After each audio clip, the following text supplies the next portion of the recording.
इस कहानी को मैंने एडिट और अनुवादित किया है। धन्यवाद। अध्याय 61। आटे के विभिन्न प्रकार थे, जैसे उच्च, निम्न या मध्यम ग्लूटेन।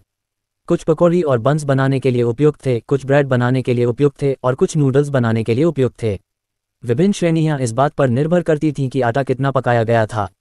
बेशक कुछ ऐसे भी थे जैसे कि बर्फ का पराग, पकौड़ी का आटा, ब्रेड का आटा इत्यादि। आटे के कई प्रकार थे, लेकिन माउंट न्यू मून द्वारा संसाधित पाउडर सर्वशक्तिमान था। रणविजय आटे में पानी की मात्रा के अनुसार आटे की मात्रा को नियंत्रित कर सकता था और जो चाहे कर सकता था। इसके अलावा नूडल्स खुद बहुत सुगंधित थे, इसलिए उनके द्वारा पकाए गए व्यंजनों को निर्विवाद कहा जा सकता था। पापा, मुझे क्या करना चाहिए? मेंग मेंग थोड़ी देर के लिए बगल से देखती रही, लेकिन उसे नहीं पता था कि वह क्या करने जा रही है। मेंग मेंग बस इस छोटे से आटे को एक सपाट गोलाकार में दबा सकती है। रणविजय ने आटे की ओर इशारा किया। ओह! मेंग मेंग ने आज्ञाकारी ढंग से अपना हाथ आगे बढ़ाया और दबाया। क्या ऐसा है? मैं इसे नीचे नहीं ले जा सकती। हम क्या करें, पापा? जब मेंग मेंग के छोटे हाथ ने नीचे दबाया तो उसने तुरंत छोटे आटे को अपनी हथेली पर चिपका लिया। मेंग मेंग ने अपना हाथ उठाया, थोड़ी देर तक उसे देखा, फिर उसे जोर से ऊपर नीचे घुमाया, लेकिन उसे हिला नहीं पाए। हा, रणविजय दिल खोलकर हंसा। ऐसा लग रहा था कि उसने ये दृश्य पहले भी देखा है, जैसे कि उसने भी बचपन में ऐसा दृश्य देखा हो। लो, पापा तुम्हारे लिए इसे ले आएंगे। रणविजय ने मेंग मेंग के हाथों से आटा हटाया और उसके हाथों पर थोड़ा आटा रखा। उसने कहा, थोड़ा आटा पोंछो और ये तुम्हारे हाथों पर नहीं चिपकेगा। उफ, क्या ऐसा है? मेंग मेंग ने आटे का एक छोटा टुकड़ा सफलतापूर्वक दबा दिया। फिर छोटी राजकुमारी ने अपना सिर उठाया और रणविजय की ओर देखा और कहा, पापा, मेंग मेंग का कुचलना कैसा है? रणविजय ने खुद से कहा, क्योंकि उसने छोटे आटे को ध्यान से देखा और कहा, इसे दबाना बहुत बढ़िया है। मेंग मेंग बहुत बढ़िया है और यह वास्तव में गोल और सपाट है। हाँ, मेंग मेंग खुशी से हंस पड़ी और लगातार थोड़ा आटा दबाती रही। उसे लगा कि यह मज़ेदार भी है और मज़ेदार भी। पापा, इसे देखो, गोल। पापा देखो, ये कितना सपाट है, पापा।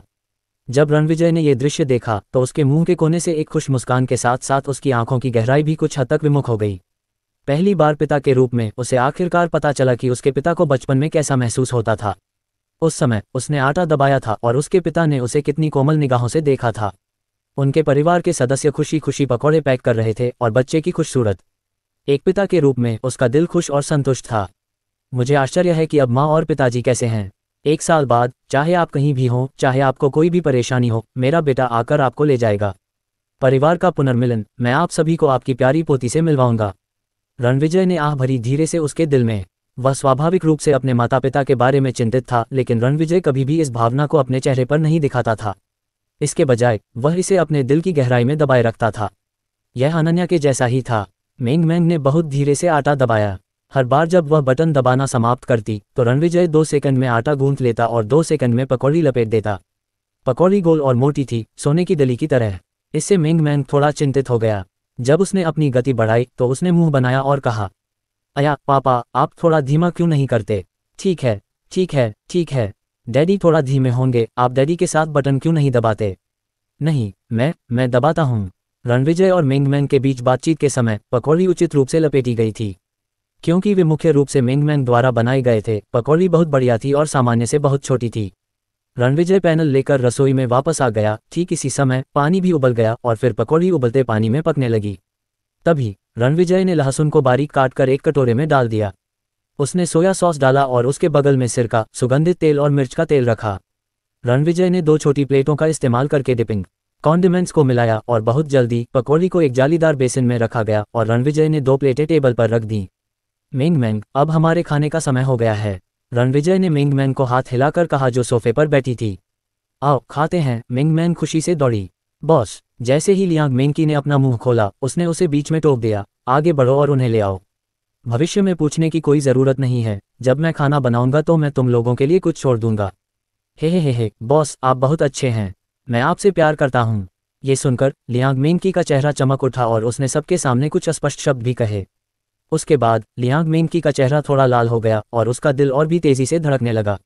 यूकिंग किंग ने लियांग मेंकी को अजीब तरह से देखा और अर्थपूर्ण ढंग से हंसा। जहाओ फैंग के लिए वह थोड़ा स्तब्ध था और उसका दिल हिल गया। क्या उसे बॉस पसंद है? झाओ फैंग ने अपने दिल में आह भरी, उठकर उसके साथ चल दिया। पकौड़ी की एक प्लेट खाने की तैयारी कर रहा था। बॉस का खाना बहुत सुगंधित था। जाहिर है वह किसी भी स्वादिष्ट व्यंजन को नहीं छोड़ेगा। लियांग मेंकी के शब्दों के सामने रणविजय के पास कोई भाव नहीं था, लेकिन मेंग मेंग थोड़ा नाखुश था। उसने अपना छोटा सा मुंह बनाया और कहा, नहीं, तुम मेरे पापा से प्यार नहीं कर सकते। मेंग मेंग ने पहले ही तय कर लिया था कि वह छोटी बहन के साथ कुछ नहीं करेगी। हालांकि वह उसके साथ कुछ बार खेल चुकी थी, फिर भी वह अच्छा नहीं था। ये सुनकर लियांग मेंगकी ने अपनी जीभ बाहर निकाली, फिर हंसी, बड़ी बहन मजाक कर रही है। हम्फ, मेंग मेंग ने हल्के से सूंघकर उसे अनदेखा कर दिया। लियांग मेंगकी को भी बुरा नहीं लगा और वह पकौड़ी की प्लेट लेकर खुशी खुशी टेबल पर लौट आए। किंग किंग, तुम कुछ पकौड़ी क्यों नहीं लेती? लियांग मेंगकी ने उत्सुकता से पूछा जब उसने देखा कि यू किंग किंग नहीं उठी। मुझे लीक बहुत पसंद नहीं है। यू किंग किंग ने अपना सिर थोड़ा हिलाया। न केवल उसे यह पसंद नहीं आया, बल्कि वह बहुत ऊब भी गई थी। उसे लगा कि लीक थोड़ी तीखी है और उसके मुंह में इसका स्वाद भी लीक जैसा ही होगा। तो भूल जाओ, मेरे पास ज़्यादा कुछ नहीं बचा है, मैं बाद में सब खा लूंगी, लियांग मेंगकी ने कहा और उसने बड़े ही आराम से एक पकौड़ी उठाई, उसे मसालों में डुबोया और आखिर में रख दिया। खाने के बाद आटा चिकना था। जब आप इसे चबाते हैं तो आपके मुंह में लीक और अंडे की खुशबू बनी रहती है। ये कैसा एहसास था? लीक और अंडे की स्टफिंग वाली पकौड़ियाँ पहले से ही बहुत अच्छी लगती थीं। माउंट न्यू मून्स के साथ लीक और अंडे की स्टफिंग और भी ज़्यादा स्वादिष्ट लगती थी। सुगंधित लकड़ी की मदद से सामग्री का स्वाद और भी बढ़ गया था। ये स्वाद इतना तीखा था कि लियांग मेंगकी अब इसे शब्दों में बयां नहीं कर पा रही थी। ये कैसे हो सकता है? झाओ दाहू ने पकौड़ी खाने के बाद उसकी नज़र अविश्वसनीय रूप से कोमल हो गई और उसने धीरे से कहा, यह अब तक की सबसे स्वादिष्ट पकौड़ी है, इसका स्वाद बहुत बढ़िया है। वाकई बहुत बढ़िया। झाओ फैंग के व्यक्तित्व के बावजूद, जो दूसरों की प्रशंसा करना पसंद नहीं करता था, वह इस समय प्रशंसा में चिल्लाने से खुद को रोक नहीं सका। तीनों के हाव भाव देखकर यू किंग किंग का पेट 2 बार हिंसक रूप से गड़गड़ाया। प्लेट में रखे अंडे फ्राइड राइस को खाने की गति भी धीमी हो गई। आखिरकार वे धीरे धीरे रुक गए और उत्सुकता से उन तीनों लोगों को देखने लगे जो खुशी खुशी खा रहे थे। अपने दिल में वह जाहिर तौर पर लीक खाना पसंद नहीं करती थी, लेकिन उन तीनों के समर्थन में उसने सोचा था कि रणविजय के भोजन को सामान्य ज्ञान से नहीं मापा जा सकता है। शायद बॉस की लीक दुनिया में सबसे अच्छी है, उसका स्वाद बहुत बढ़िया होना चाहिए, है न? यू किंग किंग की नज़र तीनों लोगों की प्लेटों पर पड़ी और फिर उनके हाव भाव देखने लगी। उसने जानबूझकर हल्की खांसी की और पूछा, मेंगकी बहन, क्या पकौड़ी स्वादिष्ट हैं? स्वादिष्ट, लियांग मेंगकी ने पकौड़े खाते हुए स्पष्ट रूप से उत्तर दिया। ये बहुत सुगंधित है, झाओ दाहू ने उत्तर दिया। बात खत्म करने के बाद दोनों ने प्लेट में पकौड़े खाना जारी रखा। यह ऐसे ही खत्म हो गया। यू किंग किंग थोड़ा हैरान थी। वह अभी भी दोनों में से किसी एक के कहने का इंतजार कर रही थी। किंग किंग, तुम उनमें से एक क्यों नहीं आजमाती? हालांकि वास्तविकता निर्दयी थी। उन दोनों की आंखें केवल उनके सामने पकौड़ों पर थीं, इसलिए यू किंग किंग ने झाओ दाहू को कुछ गुस्से से देखा। तुम अभी भी इस तरह से मेरा पीछा करना चाहते हो? बस तुम रुको, ये कमीना पूरी तरह से नासमझ था, मैं खुद जाकर इसे ले आऊंगी, यू किंग किंग ने झट से कहा और वह खड़ी हुई और रसोई के काउंटर की ओर चली गई। जैसे ही उसने एक कदम आगे बढ़ाया, लियांग मेंगकी के शब्द पीछे से आए, किंग किंग, क्या तुमने नहीं कहा था कि तुम्हें लीक खाना पसंद नहीं है? बस उनमें से 2 का स्वाद चखना और मेरे लिए कुछ छोड़ देना। यू किंग किंग का शरीर कांप उठा और वह गुस्से से बुदबुदाए। दोस्तों को खोना, कितना बुरा दोस्त, कोई वफादारी नहीं, कोई बहनचारा नहीं। ये लाइन का अंत था। मैं सब बाहर निकाल दूंगी। एक झटके में यू किंग किंग ने अपनी प्लेट में लगभग 1.5 मिनट के बराबर के सभी पकौड़े रख दिए। वापस बैठने के बाद यू किंग किंग ने एक पकौड़ा उठाया और उसे देखा। सभी पकौड़े सामान्य से एक साइज छोटे थे। वे छोटे सिल्लियों की तरह दिख रहे थे और बहुत अच्छे लग रहे थे। सूप के मसालों को छुए बिना उसने सीधे एक निवाला खा लिया। उस पल यू किंग किंग की आंखें धीरे धीरे चौड़ी हो गईं और अगले ही पल उसने अपना बेसिक मोड सक्रिय कर दिया और अपने पकौड़ों को बेतहाशा खाने लगी। उसी समय उसके दिल में गोली की स्क्रीन एक बार फिर से तैर गई। तो लीक और अंडे से बने पकौड़े कितने स्वादिष्ट हैं। नहीं नहीं नहीं, ये कहना चाहिए कि बॉस द्वारा बनाए गए व्यंजन असली लीक, अंडा और पकौड़ी हैं। मैंने पहले जो खाया है वह नकली है। ये सब नकली है, ये सब नकली है। उद्धरण चिन्ह। उनमें से कई लोग अपने खाने का स्वाद लेते रहे, जिससे खिड़की के पास छोटी सी सफ़ेद मेज पर बैठे ग्राहकों की भौहें तन गईं। वे भी पकौड़ी का स्वाद लेना चाहते थे। अंडे के फ्राइड राइस ने उन्हें जो आश्चर्य दिया वह बहुत जोरदार था। खासकर सन डोंगहेन के लिए वह स्वाद कलियों के प्रलोभन को और अधिक सहन नहीं कर सका। उसने अपना सिर घुमाकर रणविजय की ओर देखा और कहा, बॉस, वह मुझे भी पकौड़ी चाहिए। इस समय उसके सामने खड़ी खूबसूरत महिला ने अजीब तरह से कहा, अगर आप इसे खाना चाहते हैं तो जाकर ले आएं। मैं भी इसे आजमाना चाहती हूँ। अंडे का फ्राइड राइस बहुत स्वादिष्ट है और पकौड़ी निश्चित रूप से सुगंधित होगी। लेकिन रणविजय के जवाब ने सन डोंगहेन को जोर से हंसाया। सदस्य केवल इसे खा सकते हैं, गैर सदस्य के पास अभी केवल अंडा फ्राइड राइस और दूध है। सन डोंगहेन का चेहरा सख्त हो गया और उसने असहाय होकर अपना सिर हिलाया। सदस्य, इस समय सबसे भीतरी क्षेत्र में बैठी महिला ने एक पल के लिए सोचा और कहा, तो मुझे सदस्य बनाने में मदद करें। मैं भी पकौड़ी खाना चाहती हूँ। सदस्य की कीमत कितनी है? जब वह पहुंची तो वह अपने सेल फोन से खेल रही थी, इसलिए उसने रेस्तरां के सामने लगे बिलबोर्ड पर ध्यान नहीं दिया। 1 मिलियन युआन, रणविजय ने बिना सिर घुमाए उदासीनता से उत्तर दिया। 1 मिलियन युआन, क्या आपको यकीन है कि यह 100 युआन नहीं है? महिला दंग रह गई। उसने कभी नहीं सुना था कि कोई रेस्तरां 1 मिलियन सदस्यता कार्ड मांग रहा हो। अध्याय 62। हाँ, सदस्यता कार्ड की कीमत 1 मिलियन होगी और इसमें केवल पहले 10 शामिल हैं। उसके बाद प्रत्येक सदस्यता कार्ड की कीमत 10 मिलियन होगी। यू किंग किंग ने उसकी ओर देखा और कहा, इसके अलावा सभी पकौड़े बिक चुके हैं, भले ही आप सदस्यता खरीद लें, आप उन्हें नहीं खा पाएंगे। बॉस आपके लिए और नहीं पकाएंगे। ओह, महिला ने हंसते हुए अपना सिर थोड़ा हिलाया। उसने किसी का मजाक उड़ाने का कोई इरादा नहीं दिखाया, क्योंकि उसे लगा कि यहाँ का एग फ्राइड राइस वाकई बहुत स्वादिष्ट है। बस सदस्यता कार्ड थोड़ा महंगा था। एग फ्राइड राइस को एक विलासिता कहा जा सकता है। 300 युआन 2 लोगों के लिए दूसरे रेस्तरां में 4 व्यंजन खाने के लिए पर्याप्त थे। यहाँ आपको एग फ्राइड राइस की केवल एक सर्विंग मिलेगी। हे भगवान, एक सदस्यता कार्ड की कीमत 1 मिलियन है, ये बहुत महंगा है। सन डोंगहेम के बगल में बैठी महिला ने अपना मुंह खोला, लियांग मेंकी की तरफ देखा और कहा, तो वे चारों यहाँ के सदस्य हैं। बहुत अमीर, 1 मिलियन सदस्यता कार्ड, और उन्होंने बिना किसी हिचकिचाहट के इसे खरीद लिया। बहुत बढ़िया। अंडे फ्राइड राइस बहुत स्वादिष्ट है। पकौड़े भी स्वादिष्ट होने चाहिए।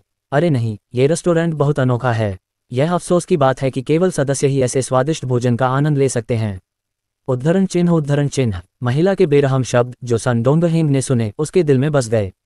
उसे शांत रहना पसंद था, खासकर उस लड़की के सामने जिसके साथ वह फ्लर्ट कर रहा था। अगर वह अपनी ताकत दिखाता तो वह रोमांस की एक रात का आनंद ले सकता था, लेकिन इस समय उसे लगा कि वह कुछ हद तक दुखी है। एक लड़की को यहाँ स्वादिष्ट भोजन खाने के लिए लाया गया। अंत में लड़की भोजन की स्वादिष्टता और सदस्यता कार्ड खरीदने वाले अन्य लोगों की वीर भावना से चकित थी। बस एक ही बात वह भूल गई कि वह उसे यहाँ लाया था और उसने ही पैसे भी दिए थे। हे भगवान, मैं जरा भी महत्व क्यों नहीं महसूस कर रहा हूँ? सुन डोंगहेम अपने दिल में दुख से चिल्लाया। साथ ही उसे लगा कि अगर उसके पास इस रेस्टोरेंट का सदस्यता कार्ड होता तो वह हर समय इसका दिखावा करता।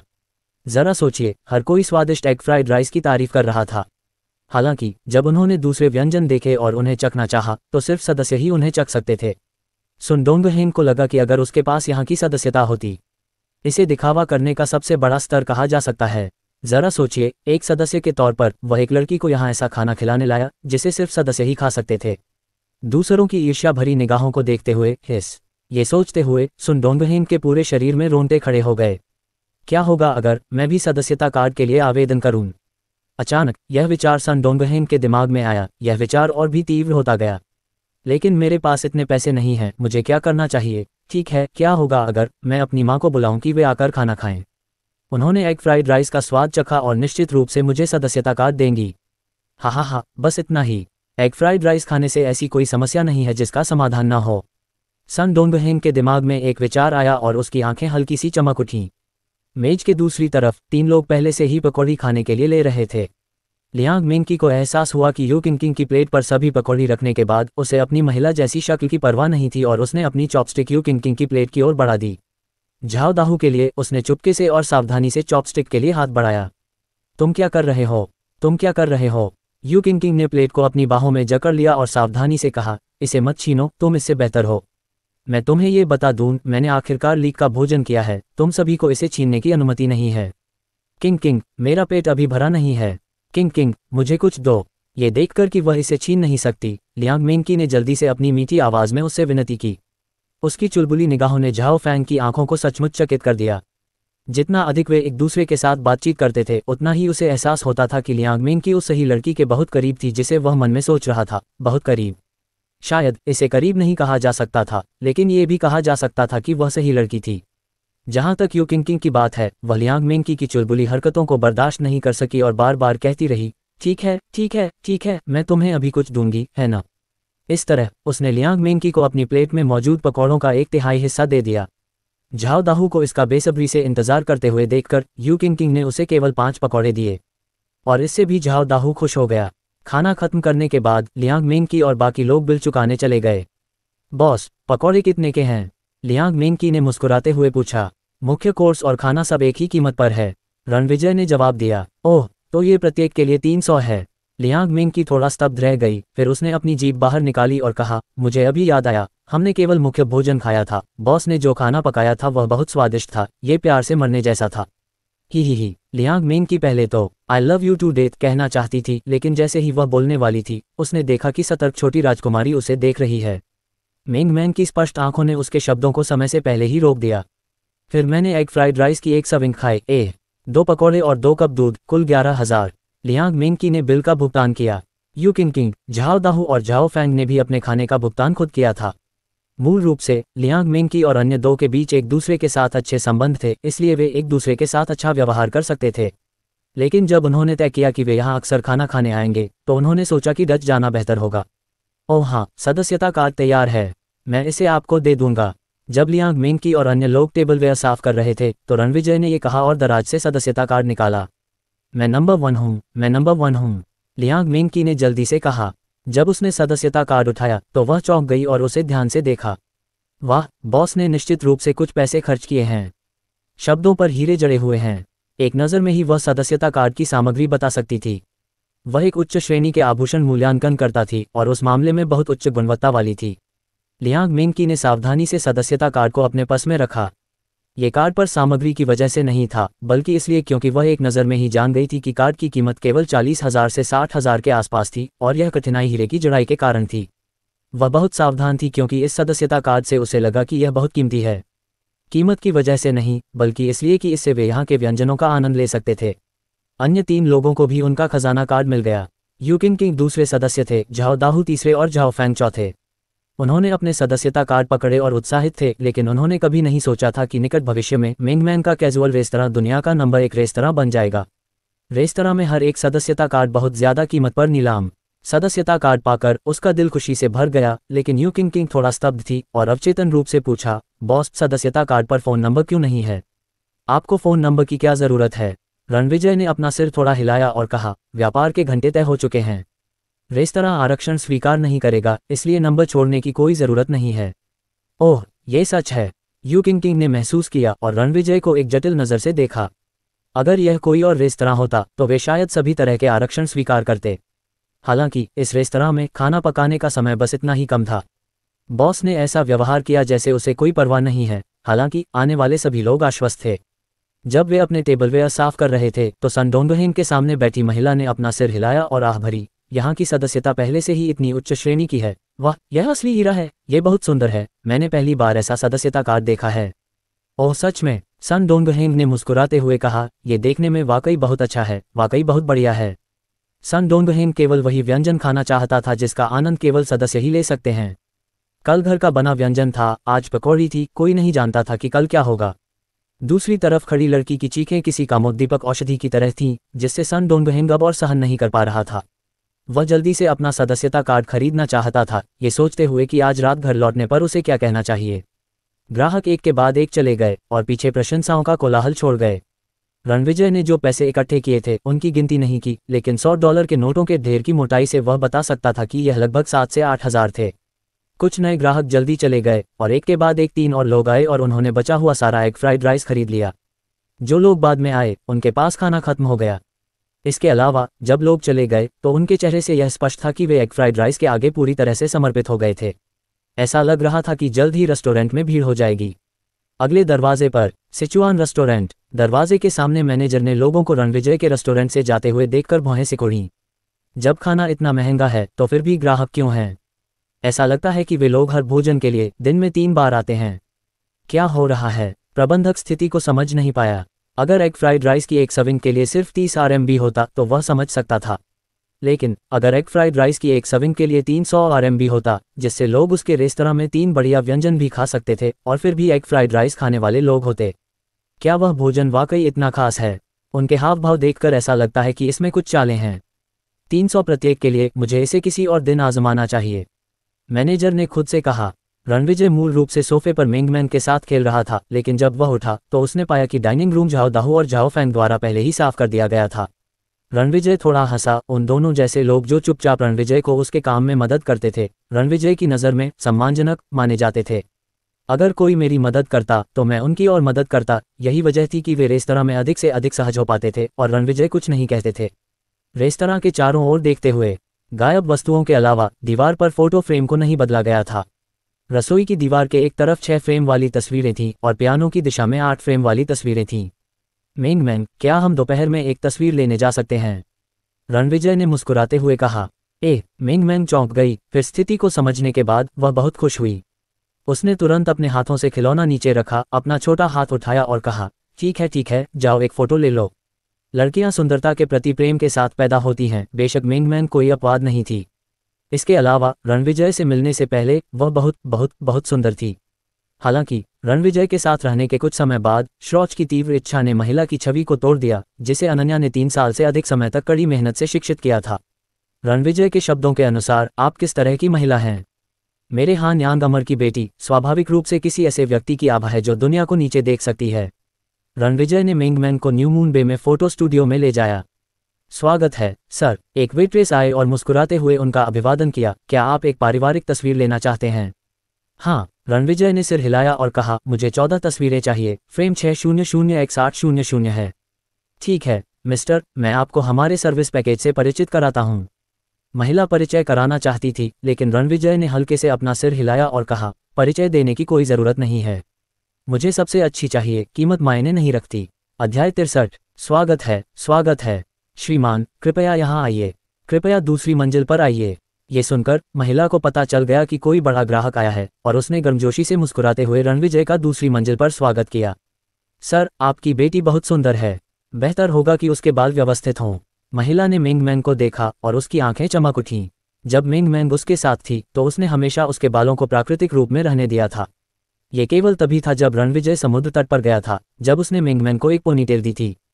फिर भी मेंगमेंग के सुंदर छोटे चेहरे ने असामान्य हेयर स्टाइल को नियंत्रित करने में कामयाबी हासिल की। दुनिया में कोई भी बदसूरत हेयर स्टाइल नहीं है, केवल ऐसे लोग हैं जो अपने हेयर स्टाइल को संभाल नहीं सकते हैं। कुछ लोग, चाहे लंबे हों या छोटे, बहुत अच्छे दिखते हैं। कुछ लोग कई हेयर स्टाइल को संभाल नहीं पाते हैं, जैसे कल्प या सीधे बाल। अगर उनके पास कोई नया हेयर स्टाइल होता तो वे शायद वैसे नहीं दिखते जैसे वे वास्तव में हैं। यह एक गंजे आदमी को विग देने जैसा था, या ऐसा ही कुछ। जहां तक मेंगमेंग की बात है, उसका चेहरा अच्छा था और वह सभी हेयर स्टाइल को संभाल सकती थी। इससे स्टूडियो के कर्मचारियों को बहुत आसानी होगी। बेशक मेरी बेटी सुंदर है, उसके हेयर स्टाइल को देखो, रणविजय ने हंसते हुए कहा। प्रशंसा का सामना करते हुए मेंगमेंग स्वाभाविक रूप से खुश थी। उसने धीमी आवाज में एक गाना गुनगुनाया। दोपहर में मेंगमेंग ने अपने हेयर स्टाइल में काफी बदलाव किया था और खुद से 10-16 तस्वीरें ली थीं। कुछ गुस्से में दिख रही थी, कुछ खुश दिख रही थी, कुछ के मुंह प्यारे से थे और कुछ ने तो एक आंख भी बंद कर रखी थी जबकि उसने सुनहरी मछली का मुंह बनाया हुआ था। फोटोग्राफर ने यहाँ तक चाहा कि मेंगमेंग रोने का नाटक करे, क्योंकि उसे कला से प्यार है और उसे यकीन था कि ऐसी तस्वीरें लोगों के दिमाग को झकझोर देंगी। इसलिए उसने यह विचार सामने रखा, कैसे नाटक करूं कि मैं रोने वाली हूँ। मेंगमेंग ने अपनी बड़ी और साफ आंखें झपकाईं और उत्सुकता से पूछा। और जब रणविजय ने यह सुना तो उसने तुरंत गुस्से से कहा, तुम क्या कह रहे हो? ऐसी तस्वीरें मत लो। कैमरामैन के चेहरे पर मुस्कान आ गई। उसने जल्दी से मुस्कुराहट दिखाई और रणविजय और मेंगमेंग की तस्वीरें लेना शुरू कर दिया। एक तस्वीर में मेंगमेंग एक गर्दन पर सवार थी। मेंगमेंग पापा की गर्दन के ऊपर सवार थी, अपने दोनों हाथ ऊपर उठाए हुए, एक खुश छोटा सा चेहरा पीछे छोड़ रही थी। जहां तक रणविजय की बात है, जो उसके नीचे था, उसकी मुस्कान ऐसी थी जिसे कोई भी देख सकता था। बेशक मेंगमेंग पापा को चूमते हुए उसका चेहरा उसके करीब था और मेंगमेंग उसके आलिंगन में थी और उसके बड़े हाथों ने उसके छोटे हाथों को पकड़ रखा था, आदि।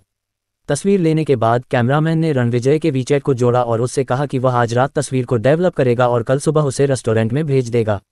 रणविजय पैसे देने के लिए नीचे गया और फिर सीधे चला गया। जाने से पहले फोटोग्राफर उसकी तारीफ कर रहा था।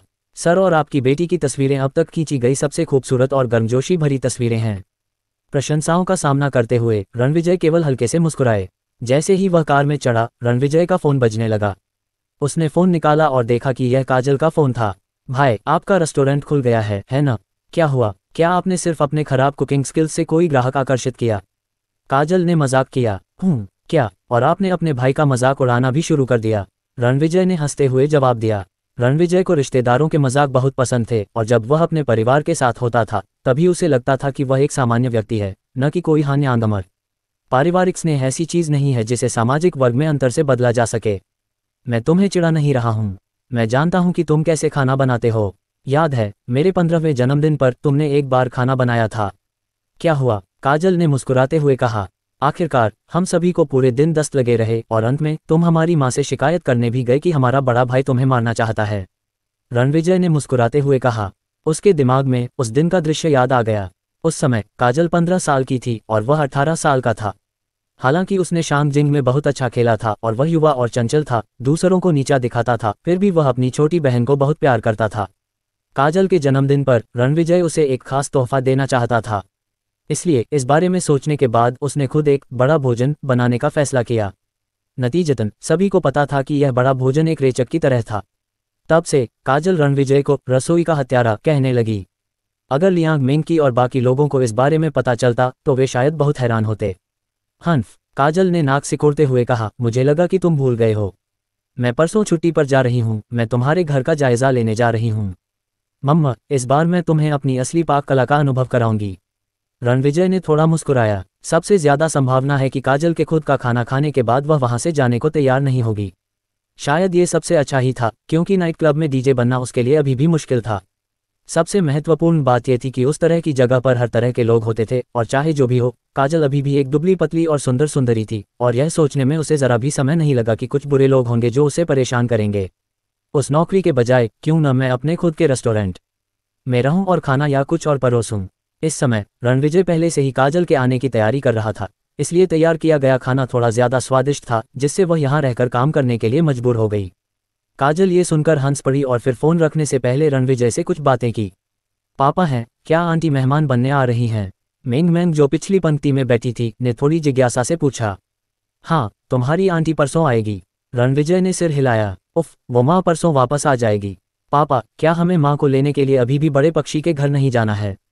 मेंग मेंग ने अपनी छोटी आवाज में उसे याद दिलाया। तुम्हारी माँ रात के 10 बजे तक यहाँ नहीं आएगी, हम 9 बजे तक वहाँ पहुँच सकते हैं। तुम्हारी आंटी दिन में यहाँ आ जानी चाहिए, रणविजय ने कहा। ओह, मेंग मेंग ने स्पष्ट रूप से उत्तर दिया। उसकी बड़ी आंखें बिना किसी को पता चले झपक रही थीं। अंत में 5 मिनट के बाद मेंग मेंग ने एक बच्चे की आवाज में कहा, पापा, मम्मा, उस बड़ी बहन किकी ने आज कहा कि वह तुमसे प्यार करती है। वह मजाक कर रही थी। रणविजय हंसे बिना नहीं रह सका। वह उफ, नहीं, सिर्फ माँ ही पापा से प्यार कर सकती है, दूसरे नहीं कर सकते। हालांकि मेंग मेंग प्यार को नहीं समझती थी, लेकिन वह समझती थी कि पापा और माँ एक दूसरे से प्यार करते हैं। तुम्हारी माँ? वह, रणविजय मुस्कुराया और अपना सिर हिलाया। वह कुछ देर तक अपने आप से बुदबुदाता रहा, फिर जवाब दिया, मेंग मेंग, पापा के पास तुम हो, चिंता करने की कोई जरूरत नहीं है। अनहम्फ, पापा, माँ, मेंग मेंग, हम साथ रहेंगे हमेशा, कभी अलग नहीं होंगे, हम कभी अलग नहीं होंगे। मेंग मेंग ने दृढ़ संकल्प और उम्मीद से भरी अपनी बचकानी आवाज में कहा। हाँ, हमेशा के लिए। रणविजय ने गंभीरता से अपना सिर हिलाया। अनन्या के अलावा मेंग मेंग निश्चित रूप से हमेशा उसके साथ रहेगी। 100 साल, 1000 साल, 10,000 साल, हमेशा के लिए। कैसा रहेगा? मेंग मेंग की खातिर पहले बच्चे की माँ को उससे प्यार करने के लिए राजी कर लें। उद्धरण चिन्ह। रणविजय ने मन ही मन सोचा, ज्यादा न करना ही बेहतर है, बस इसे स्वाभाविक रूप से विकसित होने देना चाहिए। रिश्ते के बारे में रणविजय को इसमें हस्तक्षेप करना पसंद नहीं था। जिस तरह से उसे गुणवत्तापूर्ण जीवन जीना पसंद था, उसी तरह उसे इस तरह की आध्यात्मिक खोज में भी मजा आता था। मेंग मेंग से प्यार सच्चा था, लेकिन अभी तक अनन्या से प्यार नहीं हुआ था। इसके अलावा अनन्या को नहीं पता था कि वह उसके बारे में कैसा महसूस करती है, क्योंकि उन्होंने साथ में जो समय बिताया था वह बहुत कम था। दूसरी ओर पिछले कुछ दिनों की चैटिंग ने उन दोनों को एक दूसरे के करीब ला दिया था। कभी कभी वे दिलचस्प चीजों के बारे में भी बात करते थे। एक दोस्त से प्रेमी बनने की यह प्रक्रिया किसी व्यक्ति के जीवन में एक बहुत ही महत्वपूर्ण स्मृति होती है। इसके अलावा रणविजय को अवचेतन रूप से लगा कि अनन्या को उससे प्यार होने में ज्यादा समय नहीं लगेगा। डाइनिंग हॉल में वापस आकर रणविजय ने दोपहर में मेंग मेंग को नहलाया। मेंग मेंग बुलबुले से भरे बाथटब में बैठ गया। वह बहुत खुश थी क्योंकि उसके छोटे हाथ लगातार बुलबुले हिला रहे थे और उसकी बचकानी आवाज एक गाना गुनगुना रही थी। ओह ओह ओह, मुझे नहाना बहुत पसंद है, मेरी त्वचा ठीक है। ओह ओह ओह, मुझे अपनी त्वचा को नहलाना बहुत पसंद है। ओह ओह ओह ओह, मुझे नहाना बहुत पसंद है। छोटी राजकुमारी को सिर्फ यही एक वाक्य याद था, लेकिन सिर्फ उस एक वाक्य के साथ मेंग मेंग हर समय गाती रही थी, जिससे रणविजय को अनजाने में हंसी आ गई। हालांकि गाना बीच बीच में गुनगुनाता था, लेकिन मेंग मेंग की आवाज में अनन्या का खून था और कुछ हद तक बचकानी थी, लेकिन उसकी आवाज की ध्वनि अभी भी बहुत आकर्षक और मनमोहक थी। जल्द ही 5:30 बज गए। हालांकि खुलने का समय 18:00-19:00 लिखा हुआ था, ऐसा लग रहा था कि कुछ लोगों को पहले से ही पता था कि बाद में बैठने की कोई जगह नहीं है। इस प्रकार शाम 5:30 बजे एक के बाद एक 6 ग्राहक आए। 6 लोगों में से एक वह था जिससे रणविजय की मुलाकात एक बार पहले भी हुई थी, जब वह आज दोपहर झाओदाहू के साथ था। जाहिर है वह एक फ्राइड राइस के वशीभूत था और उसने अपने दोस्तों को बुलाकर उसका स्वाद चखा। इस समय रणविजय ने भी चावल पकाना शुरू कर दिया और कुछ ही देर में सन डोंगेन अकेले ही अंदर आ गया। इस बार वह किसी लड़की को नहीं लाया क्योंकि उसे लगा कि वह अभी तक सदस्य नहीं बना है, इसलिए न केवल वह किसी सुंदरी को लाते समय शांत नहीं रह सकता था, बल्कि ऐसा भी लग रहा था कि युवा मास्टर सन के पास पैसे नहीं हैं। इसलिए उसने सदस्यता कार्ड खरीदने तक किसी भी महिला को नहीं लाने की योजना बनाई। कोई सीट उपलब्ध नहीं है। सन डोंगहेंग ने देखा कि 3 टेबल पर पहले से ही 6 लोग बैठे थे। वह थोड़ा चौंका और रणविजय की ओर देखने लगा। पूछा, माफ करना, ये जगह भरी हुई है, क्या मैं वहां बैठ सकता हूं? बात करते हुए सन डोंगहेंग ने उन सदस्य सीटों की ओर इशारा किया जो लियांग मिंकी और अन्य लोगों ने खरीदी थीं। नहीं, रणविजय ने उदासीनता से उत्तर दिया। सन डोंगहेंग ने जोर से हंसते हुए और आह भरते हुए टेबल के किनारे खड़े होकर लाइन में इंतजार किया। सन डोंगहेंग मूल रूप से एक अमीर परिवार से था और उसका स्वभाव भी अच्छा नहीं था। आमतौर पर वह शांत रहना पसंद करता था, लेकिन इस रणविजय के रेस्तरां में वह वास्तव में गुस्सा नहीं करता था। मालिक का व्यक्तित्व वाकई अनोखा था और वह ग्राहकों के साथ बुरा व्यवहार करता था।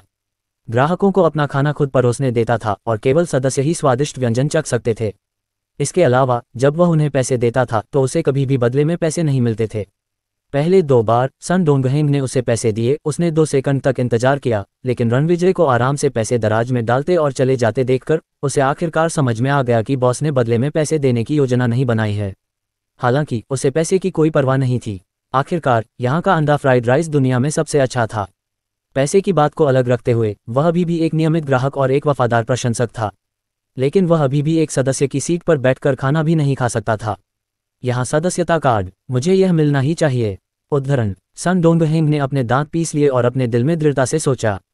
अध्याय 64। सन डोंगहेंग के कुछ मिनट तक वहां खड़े रहने के बाद 3 ग्राहक रेस्तरां में आए। अरे अरे अरे, कहाँ जाना है? यह एक ऐसी जगह है जहां केवल सदस्य ही बैठ सकते हैं। अगर आप खाना चाहते हैं तो मेरे पीछे लाइन में लग जाएं।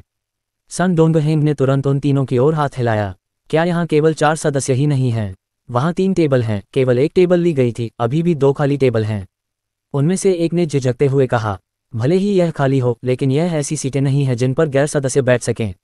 क्या आप नहीं देखते कि मैं यहाँ खड़ा हूँ? सन डोंगहेंग ने दुखी होकर कहा। ओह, उस आदमी ने अपना सिर थोड़ा हिलाया और सन डोंगहेंग के पीछे खड़ा हो गया। वह पहले भी खाने आया था, लेकिन उसके दोस्तों ने पहले कभी यहाँ खाना नहीं खाया था। थोड़े मोटे आदमी में से एक ने भौहें सिकोड़ते हुए कहा, आम ग्राहकों के लिए केवल 3 टेबल हैं। क्या ये थोड़ा अतिशयोक्ति नहीं है? भाई लियू, मुझे लगता है कि यह जगह औसत है। क्या आप अतिशयोक्ति कर रहे हैं? क्यों ना हम उस खास सोया सॉस बोन हाउस में जाकर खाना खाएं? मैं तुमसे झूठ क्यों बोलूँगा? उस आदमी ने जवाब दिया, मैं तुम्हें बता दूं, अगर तुम यहाँ के एग फ्राइड राइस नहीं खाओगे तो तुम्हें जिंदगी भर इसका पछतावा रहेगा। ये बहुत बड़ा चढ़ाकर कहा गया है। एग फ्राइड राइस खाने का क्या मतलब है? उसके साथी ने व्यंग्य किया। उसके शब्दों में तिरस्कार का भाव था। हुर हुर, सन डोंगहेंग ने पलटकर ठंडे स्वर में हंसते हुए कहा, मेरे मन में भी पहले तुम्हारे जैसा ही विचार था, लेकिन फिर क्या हुआ? क्या मैंने आखिरकार हार नहीं मानी? मैं तुम्हें बता दूं, यहाँ के एग फ्राइड राइस खाना एक बड़ा वरदान है। अगर तुम इसे नहीं खाना चाहते तो तुम जा सकते हो। मैं अपनी पीठ पीछे की आवाज़ें नहीं सुनना चाहता। ठीक है, चलो खाते हैं। वे तीनों अजीब तरह से मुस्कुराए। उन तीनों के बाद एक 7 या 8 ग्राहक आए। वे सभी रेस्तरां के प्रवेश द्वार पर भीड़ लगाकर लाइन में खड़े हो गए। इतने सारे लोग! उद्धरण चिन्ह, लियांग मिंकी और अन्य 2 लोग प्रवेश द्वार से अंदर घुसे। उन्हें लगा कि रेस्तरां की लोकप्रियता थोड़ी तेजी से बढ़ रही है। खुलने के कुछ ही दिन हुए थे और लोग पहले से ही कतार में लगे हुए थे। अपना खाना खत्म करने के बाद शायद और भी लोग रेस्तरां में खाने के लिए इंतजार कर रहे होंगे। हालांकि उन्हें यह भी लगा कि यह सब उचित था। इतने स्वादिष्ट एग फ्राइड राइस के साथ कोई भी खाने का शौकीन इसे मना नहीं कर सकता था। उन तीनों को देखकर ही पता चल सकता था, क्योंकि उनके तीनों भोजन यहाँ थे। सभी की ईर्ष्या भरी निगाहों के नीचे लियांग मिंकी और अन्य 2 सदस्य सीटों पर बैठ गए। लियांग मिंकी मूल रूप से रणविजय से मिलने और बातचीत करने जाना चाहती थी, लेकिन जब उसने अपना सिर घुमाया तो उसने देखा कि रणविजय रसोई में व्यस्त था और मिंग मैंग स्क्रीन पर दृश्य देखने पर ध्यान केंद्रित कर रहा था। कुछ मिनट बाद झाओ फैंग आ गया। उसने कुछ लोगों की ओर थोड़ा सिर हिलाया। लियांग मिंकी के बगल में बैठे लोग, झाओ फैंग, तुम फिर से मेरे सामने क्यों बैठे हो? लियांग मिंकी ने अपनी आंखें घुमाए और बुदबुदाया। झाओ फैंग के मुंह का कोना कुछ बार फड़क उठा। आह मिंकी, तुम बिल्कुल भी मिलनसार क्यों नहीं हो? झाओ दाहू ने अपने होठों को सिकोड़ा और मजाक किया। आखिरकार झाओ फैंग अभी भी एक सुंदर लड़का है और तुम भी जवान नहीं हो। क्या तुम इसके बारे में नहीं सोचोगे? लियांग मिंकी ने मुंह बनाया और कहा, अगर मैं किसी को पसंद करना चाहूं तो मैं बॉस को पसंद करूंगी, उसे नहीं। क्या तुम्हें बॉस पसंद है? झाओ फैंग मुस्कुराया और कहा, तुम्हें इस बात की परवाह क्यों है कि मुझे कौन पसंद है? लियांग मिंकी ने झट से कहा, क्या तुम किसी गिरोह के काम में दखलंदाज नहीं हो? तुम किराया क्यों नहीं वसूल रहे हो? यहाँ 3 बार खाना मिलता है, तुम इतने खाली क्यों हो? झाओ फैंग ने सुना और रुक गया। उसकी आंखों में बेबसी की झलक दिखाई दी और उसने गंभीरता से कहा, मुझे भी इस तरह का व्यवहार पसंद नहीं है, लेकिन मैं सिर्फ एक अधीनस्थ हूँ, बॉस नहीं। वह बॉस नहीं था, इसलिए वह अपने अधीनस्थों को संभाल नहीं सकता था और वह इस तरह की चीज़ों को रोक नहीं सकता था। यह एक तरह की बेबसी थी, लेकिन एक बार जब वह तांग झान से निपट लेता और गिरोह का नेता बन जाता तो उसके लिए गिरोह को ठीक से साफ करने का समय आ जाता। हालांकि वह निश्चित रूप से ऐसा कुछ नहीं कहेगा। भले ही वह लियांग मेंकी को कुछ हद तक पसंद करता हो, लेकिन वह उसे यह नहीं समझाएगा। हम गिरोह में होने में क्या फ़ायदा है? तुम सच में भटक गए हो। भले ही तुम्हारा चेहरा सुंदर हो, लेकिन कौन जानता है कि तुम बुरे इंसान हो। लियांग मेंकी ने नाक भान से कुड़ी। मैं, झाओ फैंग वास्तव में अवाक था। सौभाग्य से इस समय रणविजय ने रसोई से कहा, खाना तैयार है। लियांग मेंकी तुरंत खड़ा हुआ और मुस्कुराते हुए चला गया। हालांकि जिस क्षण झाओ फैंग खड़ा हुआ, उसने महसूस किया कि रणविजय की नज़र प्रवेश द्वार पर कतार में खड़े लोगों पर टिकी हुई थी। झाओ फैंग ने ये देखने के बाद वह कुछ देर के लिए खुद से बुदबुदाया। उसने पहले खाना नहीं परोसा, बल्कि मुड़कर दरवाजे की ओर चला गया और दूसरे लोगों से कहा, यहाँ मत रहो, बाहर लाइन में लग जाओ, टेबल यहीं है। अगर कोई चला जाता है तो तुम अंदर आ सकते हो। जिस क्षण झाओ फैंग ने अपना मुंह खोला, सुन डोंगहेंग जल्दी से खड़ा हो गया। ठीक है, चलो बाहर जाकर कतार में लग जाते हैं। चलो, अभी रैंकिंग के हिसाब से करते हैं। किसी को भी लाइन में कटौती करने की अनुमति नहीं है, चाहे वे संतुष्ट हो या नहीं। दर्जनों लोग बाहर निकल आए और प्रवेश द्वार पर लाइन में लग गए। हालांकि 2 लोग ऐसे थे जो असंतुष्ट थे और सीधे चले गए। झाओ फैंग ने इसके बारे में सोचा, फिर कुछ कुर्सियां खरीदने के लिए सुपरमार्केट की ओर कार में चढ़ गया। क्या बकवास है, आपको सिर्फ एग फ्राइड राइस खाने के लिए कतार में लगना पड़ता है। छोटी हूँ, अगर एग फ्राइड राइस उतना स्वादिष्ट नहीं है जितना तुम कह रही हो, तो मैं तुम्हें बता दूं, हम दोस्त नहीं रहेंगे। मैं 3 साल से जियांग में हूँ, लेकिन खाने के दौरान ऐसा व्यवहार कभी नहीं देखा। वह व्यक्ति कौन था? वह बॉस नहीं है और पहले से ही आदेश दे रहा है। ठीक है, बॉस ने कुछ भी नहीं कहा और अब वह प्रभारी बनने की कोशिश कर रहा है। इशारा करने से तुम्हारा क्या मतलब है? सन डोंगहेंग ने अपनी भौहें उठाईं, बोलने वाले कुछ लोगों की ओर देखा और मुस्कुराया। क्या तुम लोग सोचते हो कि उसके पास तुम सब पर हुक्म चलाने की योग्यता नहीं है? हे, मुझे तुम लोगों को ये बताने में कोई आपत्ति नहीं है, वह योंगहे सोसाइटी का भाई फैंग है। गिरोह के नेता के अलावा वह सबसे ताकतवर है। अगर भाई फैंग ने ये सुना तो तुम लोग बच नहीं पाओगे। सन डोंगहेंग ने देखा कि कुछ लोगों के चेहरे बदल गए थे। उसने अपना सिर थोड़ा ऊपर उठाया और थोड़ी संतुष्टि के साथ कहा, इसके अलावा वह मेरा बड़ा भाई है। मैं आपको बता दूं, मेरे बड़े भाई को भी इस रेस्तरां में खुद का व्यवहार ठीक रखना पड़ता है। हाँ, तुम सही हो। मुझे उम्मीद नहीं थी कि वह छोटा भाई योंगहे सोसाइटी से है। हम बस बातें कर रहे हैं, इसका कोई मतलब नहीं है। उनमें से कुछ ने सन डोंगहेंग की तारीफ करने की जल्दी की। सन डोंगहेंग ने नाक भान सिकुड़ी और उन्हें अनदेखा किया और 5 मिनट बाद अपनी कार लेकर वापस आ गया। उसने ट्रंक से लगभग 30 छोटी कुर्सियां निकालीं। झाओ फैंग की पहचान जानने के बाद सन डोंगहेंग ने आगे बढ़कर काम किया और सभी ने उसका अनुसरण किया।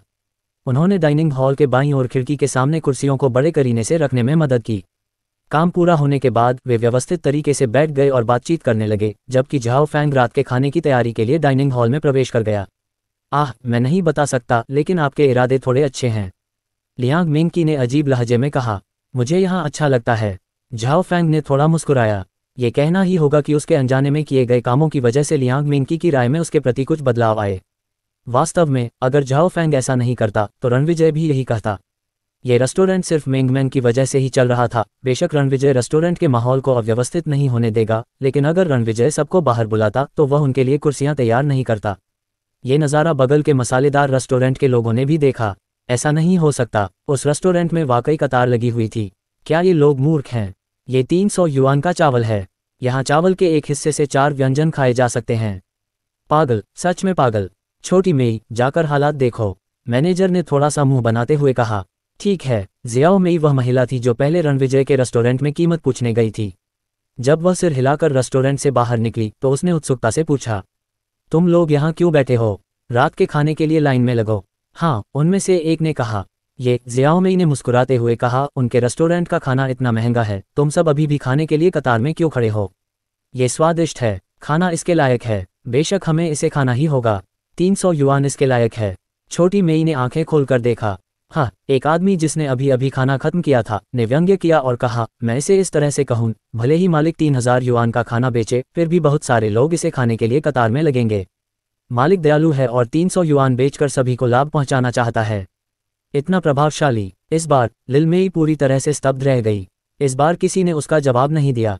जियाओमी ने एक पल के लिए सोचा और संकोच से कहा, हमारे रेस्तरां में अभी भी बहुत सी जगहें हैं। क्या आप सिचुआन व्यंजनों का स्वाद लेना चाहते हैं? सिर्फ सिचुआन व्यंजन ही नहीं, बल्कि कुछ स्नैक्स भी। स्वादिष्ट लेकिन महंगे नहीं, यह अनुभव करने लायक है। सन डोंगहेंग ने अपना फ़ोन नीचे रख दिया, उसकी आंखें सीधे उसकी ओर देख रही थीं। क्या तुम यहाँ मेहमानों को छीनने आए हो? नहीं, मैं बस ये देख रही हूँ कि तुम लाइन में खड़े खड़े कितनी थक गई हो। लिलमेई अजीब तरह से मुस्कुराए। मुझे खेद है, लेकिन हम थके नहीं हैं। काम के बाद हमारे पास इंतज़ार करने के लिए बहुत समय है। आपको और कुछ कहने की ज़रूरत नहीं है। हमें निश्चित रूप से एग फ्राइड राइस खाना है। ठीक है, आप चाहे जो भी कहें। अगर आप मेरे सामने कोई स्वादिष्ट व्यंजन भी रखें तो मैं एक नज़र भी नहीं डालूंगी। मैं सिर्फ एग फ्राइड राइस ही खाऊंगी। उद्धरण चिन्ह। सिर्फ कुछ शब्द कहकर जियाओमी थोड़ी शर्मिंदा अवस्था में रेस्टोरेंट में लौट आए। 2 मिनट से भी कम समय में जियाओमी फिर से बाहर आए। इस बार वह रेस्टोरेंट के प्रवेश द्वार के सामने खड़ी थी और चिल्लाते हुए बोली, सिचुआन मसालेदार व्यंजन, इसे खाना महंगा नहीं है। जल्दी से आओ और चख लो। यहाँ सभी तरह के स्नैक्स और बहुत बढ़िया एग फ्राइड राइस हैं। ये सिर्फ 18 युआन है, ये सिर्फ 18 युआन है। 10 मिनट तक चिल्लाने के बाद मैनेजर ने लोगों को लाइन में खड़े देखा और भौहें सिकोड़ लीं। क्या हो रहा था? क्या ऐसा हो सकता है? क्या अगले रेस्टोरेंट में एग फ्राइड राइस वाकई इतना स्वादिष्ट था? चिल्लाने के बाद भी कोई नहीं आया। नहीं, जरूर कोई समस्या होगी। मुझे कल जाकर इसका स्वाद लेना है। मैनेजर ने अपना मन बना लिया। रणविजय के डाइनिंग हॉल में, क्योंकि काफ़ी लोग कतार में लगे थे, इसलिए छोटी सी सफ़ेद मेज पर खाना खाने वाले ग्राहक ज़्यादा देर तक आराम नहीं कर पाए। उनमें से ज़्यादातर ने सिर्फ खाया, 2 मिनट बैठे, फिर भुगतान किया और चले गए। आखिरकार जब वे खाने के लिए बाहर गए तो सभी एक दूसरे को समझते थे। यह ऐसा था जैसे कोई शॉपिंग मॉल से सिगरेट लाना भूल गया हो और दूसरों से मांग ले। कई धूम्रपान करने वालों को पहले भी इस तरह का अनुभव हुआ है। रणविजय और मिंगमैंग अपना खाना खत्म करने के बाद वे रोजाना 2 पियानो पीस बजाते थे। गीत की मधुर धुन बहुत आकर्षक थी। गीत बजाने के बाद मिंगमैंग टीवी देखने चले गए। इस समय लाइन में लगे ज़्यादातर लोग अपना खाना खा चुके थे और उनमें से 2 पहले ही बिक चुके थे, आहें भरते हुए और चले गए। दूसरी ओर झाओ फैंग ने सभी के चले जाने के बाद उत्साहपूर्वक डाइनिंग हॉल की सफाई की। बॉस, क्या आपके पास कोई वाइन है? झाओ फैंग खिड़की के पास सफ़ेद टेबल पर बैठे और पूछा। अध्याय 65, तुम क्या पीना चाहते हो? रणविजय ने फ्रिज खोलते हुए मुस्कुराते हुए कहा।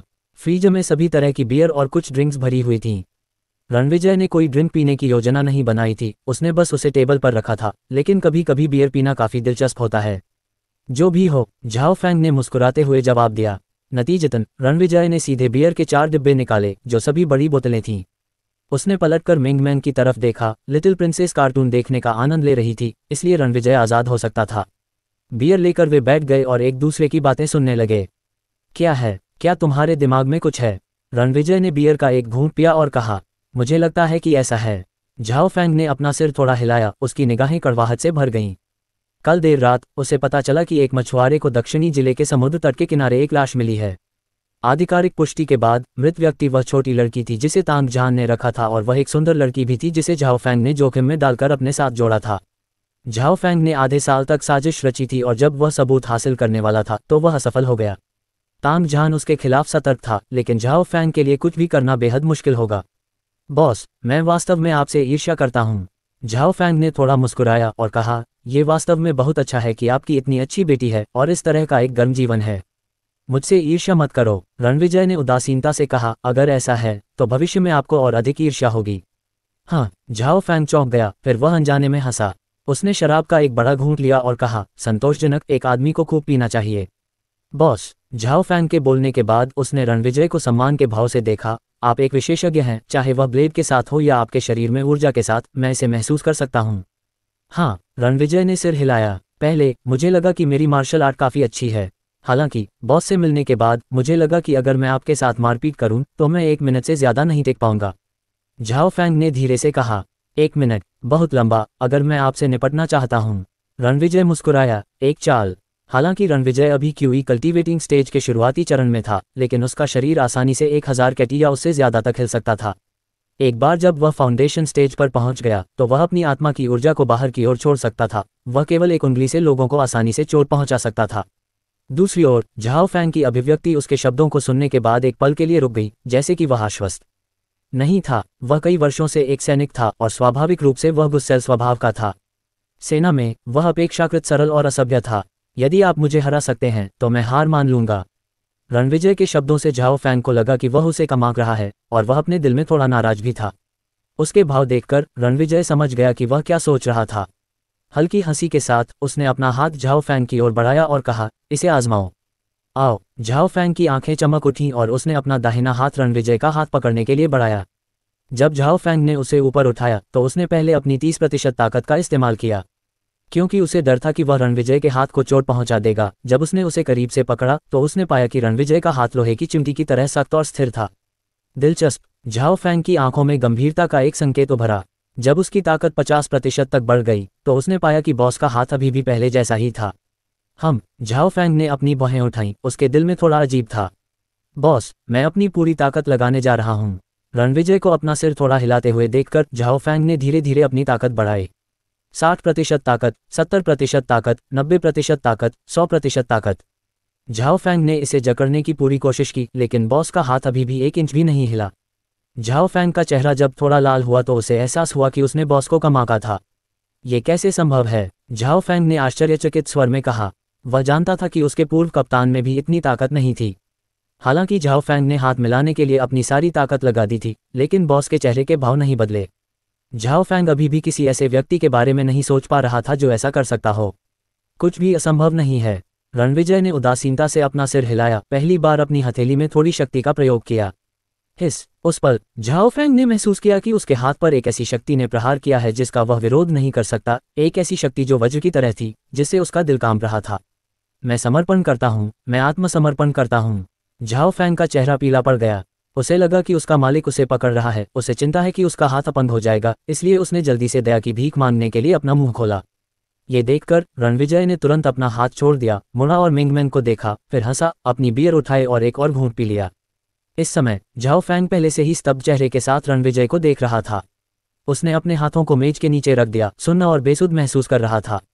2 मिनट आराम करने के बाद उसने गहरी सांस ली और दोनों हाथों से बियर की कैन पकड़कर रणविजय से कहा, बॉस, मैं वाकई आश्वस्त हूँ। आप वाकई अथाह और शक्तिशाली हैं। रणविजय ने कुछ नहीं कहा और उसके साथ शराब पीने लगा। बॉस, आप पहले कैसे थे? क्या ये कहना सुविधाजनक है? झाओ फैंग ने सावधानी से पूछा। आप कल्पना भी नहीं कर सकते कि मैं क्या करता हूँ। रणविजय ने थोड़ा मुस्कुराया। हालांकि रणविजय के अगले वाक्य ने झाओ फैंग के रोंगटे खड़े कर दिए। आप एक सैनिक हुआ करते थे, रणविजय ने शराब पीते हुए कहा। झाओ फैंग के हाव भाव बदल गए और उसने रणविजय को आश्चर्य से देखा। एक पल के लिए उसे समझ ही नहीं आया कि कैसे जवाब दिया जाए। झाओ फैंग ने एक पल के लिए सोचा और अंत में अपना सिर हिलाते हुए फूट फूट कर हंसा और कहा, बॉस, आपको ये कैसे पता चला? मेरी नाक से कुछ भी नहीं बच सकता, मेरी आंखों से। रणविजय ने जवाब दिया। ये आह। झाओ फैंग बहुत देर तक जोर से हंसा और अंत में आह भरते हुए सीधे बियर खत्म की और फिर आह भरी। मैं उस समय ड्रैगन ईगल के विशेष बलों का सदस्य था और अपने व्यक्तिगत युद्ध कौशल में शीर्ष 3 में स्थान पर था। उस समय एक भाई था जो एक मिशन पर गया था और वह झाओ फैंग ने हमेशा उन यादों को अपने दिल में रखा था और अब जब उसने चैट बॉक्स खोला था तो वह बिना रुके बात करने लगा। बॉस, मुझे हमले का बिल्कुल भी पछतावा नहीं है। अगर यह आप होते तो आप क्या करते? झाओ फैंग ने हल्की आह भरी। उसे लगा कि बॉस बहुत शक्तिशाली था और वह एक ऐसा व्यक्ति था जो अपनी क्षमताओं को अच्छी तरह से छुपाता था। ऐसा विशेषज्ञ ऐसी स्थिति का सामना करते हुए शायद और भी अधिक भयंकर रूप से जवाबी हमला करेगा। हालांकि रणविजय के जवाब ने उसे लगभग अपनी जीभ काटने पर मजबूर कर दिया। रणविजय ने बहुत ही स्पष्ट रूप से कहा, मैं उस तरह की स्थिति का सामना नहीं करूंगा। झाओ फैंग थोड़ा उलझन में था। ये शब्द निश्चित रूप से रणविजय के लिए सत्य थे। वह कौन था? हान यांग अमर में अनगिनत खजाने थे। अगर वह रणविजय का भाई था तो उसके पास भी कई रक्षात्मक खजाने होंगे। ठीक है। झाओ फैंग को समझ में नहीं आया कि हंसे या रोए, क्योंकि उसने अपना सिर हिलाया, अपने दिल में आहें भरते हुए कि विशेषज्ञ के बोलने का तरीका इतना ऊंचा था। साथ ही उसने आगे कहा, उसके बाद मुझे बंद कर दिया गया। 2 साल बाद मेरे पुराने बॉस ने मुझे ढूंढ लिया। उन्होंने कहा कि यह मुझे एक मिशन देने के लिए था, लेकिन वास्तव में यह मुझे जेल से बाहर निकलने में मदद करने के लिए था। लेकिन मुझे उसके लिए भी कुछ करना है। तो तुम एक जासूस हो? रणविजय ने हंसते हुए कहा।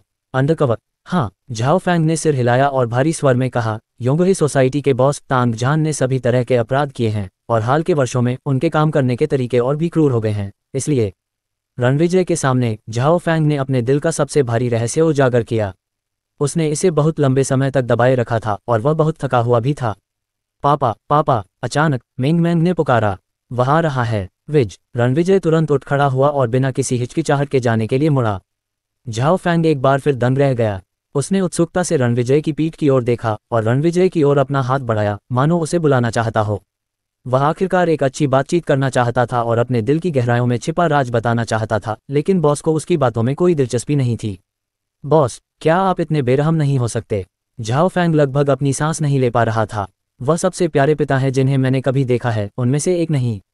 झाओ फैंग के मुंह का कोना कुछ बार फड़क उठा और उसने खुद से कहा। बियर का आखिरी घूंट पीने के बाद झाओ फैंग ने देखा कि बॉस और उनकी बेटी सोफे पर खेल रहे थे। उसने उन्हें परेशान नहीं किया और चुपचाप रेस्टोरेंट से बाहर निकल गया। जब वह रेस्टोरेंट से बाहर निकला तो झाओ फैंग जोर से हंसा। उसे लगा कि मालिक से कुछ देर बात करने के बाद आखिरकार उसका दबा हुआ दिल शांत हो गया है। सन डोंगहेम के परिवार के पास एक सॉफ्टवेयर डेवलपमेंट कंपनी थी। उनके पिता सन मिंग पहले एक प्रतिभाशाली छात्र थे। 10 साल तक एक बड़ी कंपनी में काम करने के बाद उन्होंने अपना खुद का व्यवसाय शुरू किया और लगातार विकास करते रहे। सन डोंगहेम का पालन पोषण उनकी मां ने किया था, इसलिए उनके साथ उनके रिश्ते थोड़े बेहतर थे। हर बार वह अपनी मां से पैसे मांगते थे। जब सन डोंगहेम बड़े हुए तो उनकी मां ने उन्हें 80 वर्ग मीटर का घर खरीद कर दिया, ताकि भविष्य में जब उनकी शादी होगी तो वे इसका इस्तेमाल कर सकें। उस रात सन डोंगहेम घर लौट आए। तुम वापस आ गए हो? क्या तुमने खाना खा लिया है? मां ने उबली हुई मछली बनाई है और उसे चखने आए है। सन डोंगहेम की मां ने मुस्कुराते हुए कहा, नहीं मां, मैंने पहले ही खा लिया है। सन डोंगहेम ने अपने होंठ सिकोड़े। अगर उसने रणविजय के अंडे फ्राइड राइस खाए तो ये बुरा होगा। मैं भविष्य में अपनी मां के हाथ का बना खाना कैसे खाऊंगा? बेटे, तुम वापस आ गए। तुमने कुछ नहीं खाया है तो क्यों नहीं तुम आकर थोड़ी देर बैठ जाते? सन मिंग ने कहा। सन डोंगहेम के ठीक से बैठने के बाद सन मिंग ने भौहें सिकुड़ी और उदास स्वर में बोला, अपने सुनहरे बालों को देखो, तुम काफी समय से दिखावा कर रहे हो, क्या तुम ज्यादा व्यवस्थित नहीं हो सकते? तुम हर दिन बाहरी दुनिया में सिर्फ उपद्रव मचाना जानते हो। सन डोंगहेम इतना क्रोधित हुआ कि उसने अपना सिर घुमा लिया। बच्चे के लिए वापस आना आसान नहीं है।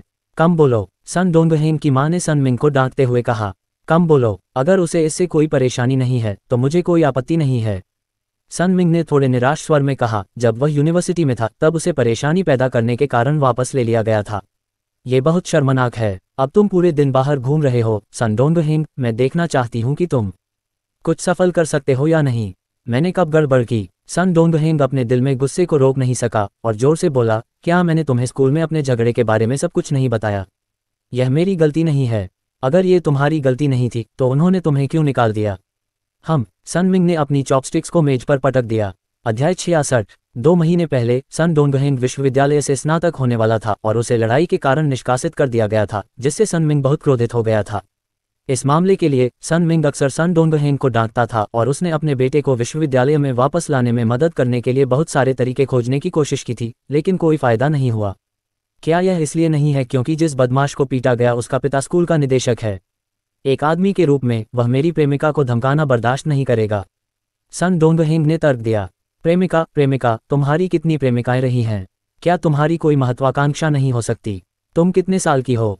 तुम अब क्या जानती हो? तुम भविष्य में क्या कर सकती हो? तुम क्या कर सकती हो? सन मिंग ने गुस्से में कहा। उसका करियर अच्छा चल रहा था, लेकिन उसके परिवार में केवल एक बेटा था, इसलिए उसे उम्मीद थी कि सन डोंगहेम उसका करियर विरासत में पा सकता है। लेकिन इस बदमाश ने यूनिवर्सिटी में अच्छी पढ़ाई नहीं की। वह दिन भर समाज के साथ खिलवाड़ करता रहा, जिससे सन मिंग निराश और क्रोधित हो गया।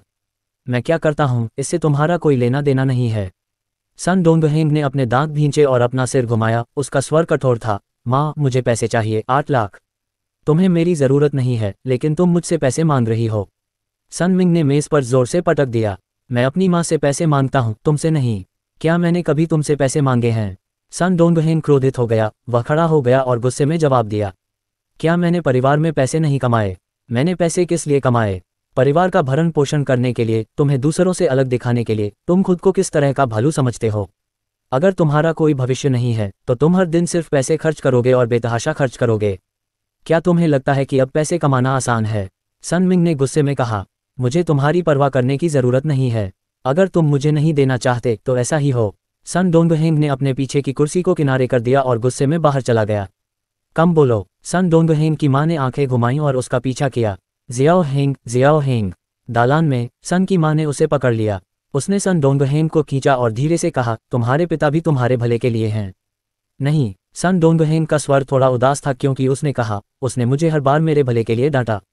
इसके अलावा मैंने उसे पहले ही कई बार यह बात समझा दी है। ऐसा इसलिए नहीं था क्योंकि मैंने उसे उकसाया था, इसलिए उसने मेरी बात नहीं सुनी। हाँ। सन की माँ ने उसका पीछा किया और कहा, माँ समझती है, तुम्हारे पिता बस चिंतित हैं, उन्हें उम्मीद है कि तुम उनके करियर में सफल हो सको। मुझे सॉफ्टवेयर इंडस्ट्री पसंद नहीं है। मैं पहले ही कह चुका हूं कि मेरा सपना एक सेलिब्रिटी बनना है। मेरे पिता मेरा साथ क्यों नहीं देते? तुम चाहते हो कि मैं कुछ घटिया सॉफ्टवेयर सीखूं, मुझे उसमें कोई दिलचस्पी नहीं है। सन डोंगहेंग ने गुस्से में कहा। उसे अपने पिता का सपना क्यों विरासत में मिला?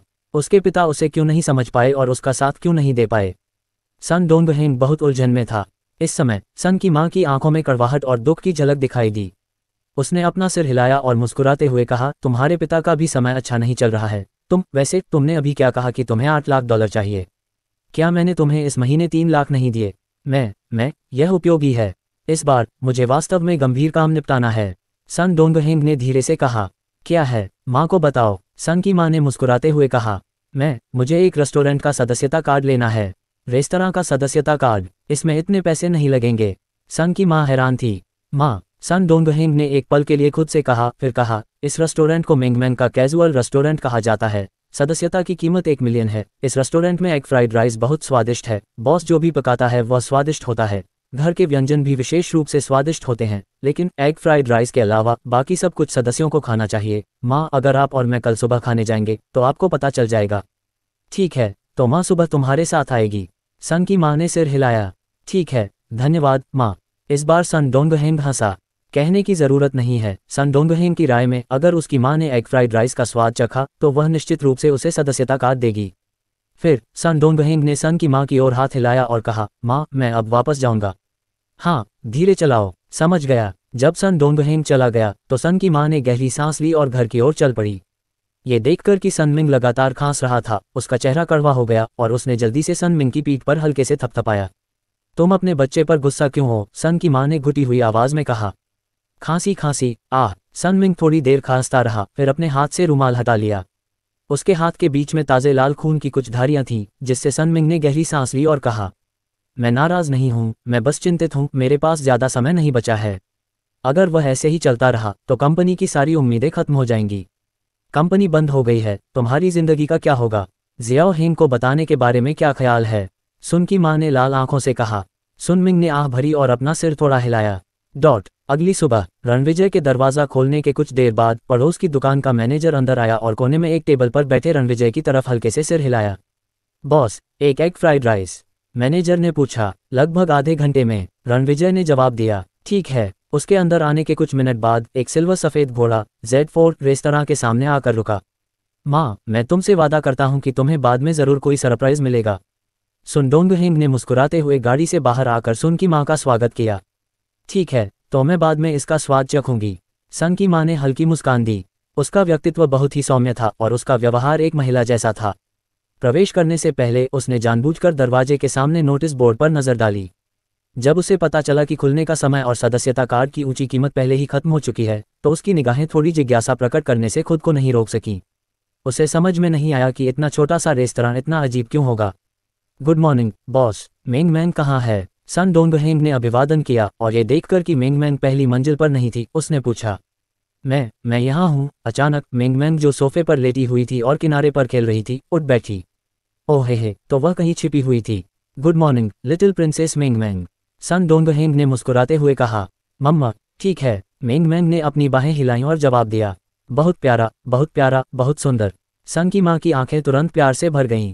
उसे बच्चे बहुत पसंद थे, खासकर मेंगमैन जैसे उत्कृष्ट जीन वाले बच्चे। बेशक बॉस कमाल का है, ये सही है कि उसकी बेटी इतनी सुंदर है। सन डोंगहेंग ने हंसते हुए कहा, आओ माँ, यहाँ बैठो। वे बैठ गए और चुपचाप प्रतीक्षा करने लगे। दूसरी ओर सन की माँ ने डाइनिंग हॉल की सजावट को देखा। उसने शानदार टीवी बैकग्राउंड वाली दीवार को पहचान लिया, लेकिन उसे स्टीनवे पियानो के बारे में ज्यादा जानकारी नहीं थी। घर के लेआउट से उसे लगा कि मालिक का स्वाद अच्छा है। जब 7 बजे थे तो छोटी सफ़ेद डाइनिंग टेबल पूरी तरह से भर गई थी। लोग खिड़की के बाहर छोटी कुर्सियों पर लाइन लगाने लगे। वे अंदर क्यों नहीं आए? क्या वहाँ कोई सीट नहीं है? सन की माँ ने उत्सुकता से पूछा। माँ, यही मैंने तुमसे कहा था, वहाँ केवल सदस्य ही बैठ सकते हैं। देखो, वे 4 यहाँ के सदस्यों का पहला बैच हैं। सन डोंगहेंग ने बाहर की ओर इशारा किया। सन की माँ ने देखा, लियांग मिंग और अन्य 2 फोक्सवैगन से उतर गए, जबकि झाओ फैंग भी अपनी टोयोटा से उतर गया। उनमें से कुछ अंदर आए और रणविजय और मेंगमैन का अभिवादन किया। बहुत जल्द 7:20 बजे दरवाजे पर पहले से ही 1 दर्जन ग्राहक इंतजार कर रहे थे। सन की माँ को लगा कि इस रेस्टोरेंट में खाना वाकई बुरा नहीं था, लेकिन वह गलत थी। जब उसने एग फ्राइड राइस का पहला निवाला चखा तो उसे आखिरकार समझ में आ गया कि असली एग फ्राइड राइस क्या है। उसे ये भी समझ में आ गया कि सन डोंगहेन को यहाँ सदस्यता कार्ड क्यों चाहिए थे। ऐसा इसलिए था क्योंकि एग फ्राइड राइस ये बहुत सुगंधित था। सन की माँ ने इसका आनंद लिया, जबकि उसका दिल कड़वाहट से भरा हुआ था। वह दर्जनों सालों से घर पर खाना बना रही थी और उसने पहले कभी इतना सुगंधित भोजन नहीं पकाया था। उसने ये कैसे किया? सन की माँ संदेह से भरी हुई थी। अंडे के तले हुए चावल खत्म करने के बाद सन की माँ ने अपनी आंखें बंद कर लीं और 2 मिनट तक उसका स्वाद लिया। माँ, थोड़ा दूध चख कर देखो, सन डोंगहेंग ने चेहरे पर मुस्कान के साथ कहा। हाँ, सन की माँ ने अपना कप उठाया और दूध का पहला घूंट पिया। ये दूध, गुरगल गुरगल। सन की माँ ने एक ही सांस में सारा दूध खत्म कर दिया और फिर सन डोंगहेंग को अचंभित होकर देखा। हे, माँ, कैसा था? अंडे का फ्राइड राइस कैसा था? क्या दूध पीने लायक है? सन डोंगहेंग ने प्रत्याशा भरी नज़र से कहा। ये तो पता ही था कि इस रेस्टोरेंट में पहली बार खाना खाने पर सभी को सबसे ज़्यादा झटका लगा था। उसके बाद वे यहाँ के व्यंजनों के आदी हो गए। उनके दिलों में जो झटका था वह भी गायब हो गया और उसकी जगह गहरी प्रत्याशा ने ले ली। ये वाकई बहुत स्वादिष्ट है, वाकई बहुत स्वादिष्ट है।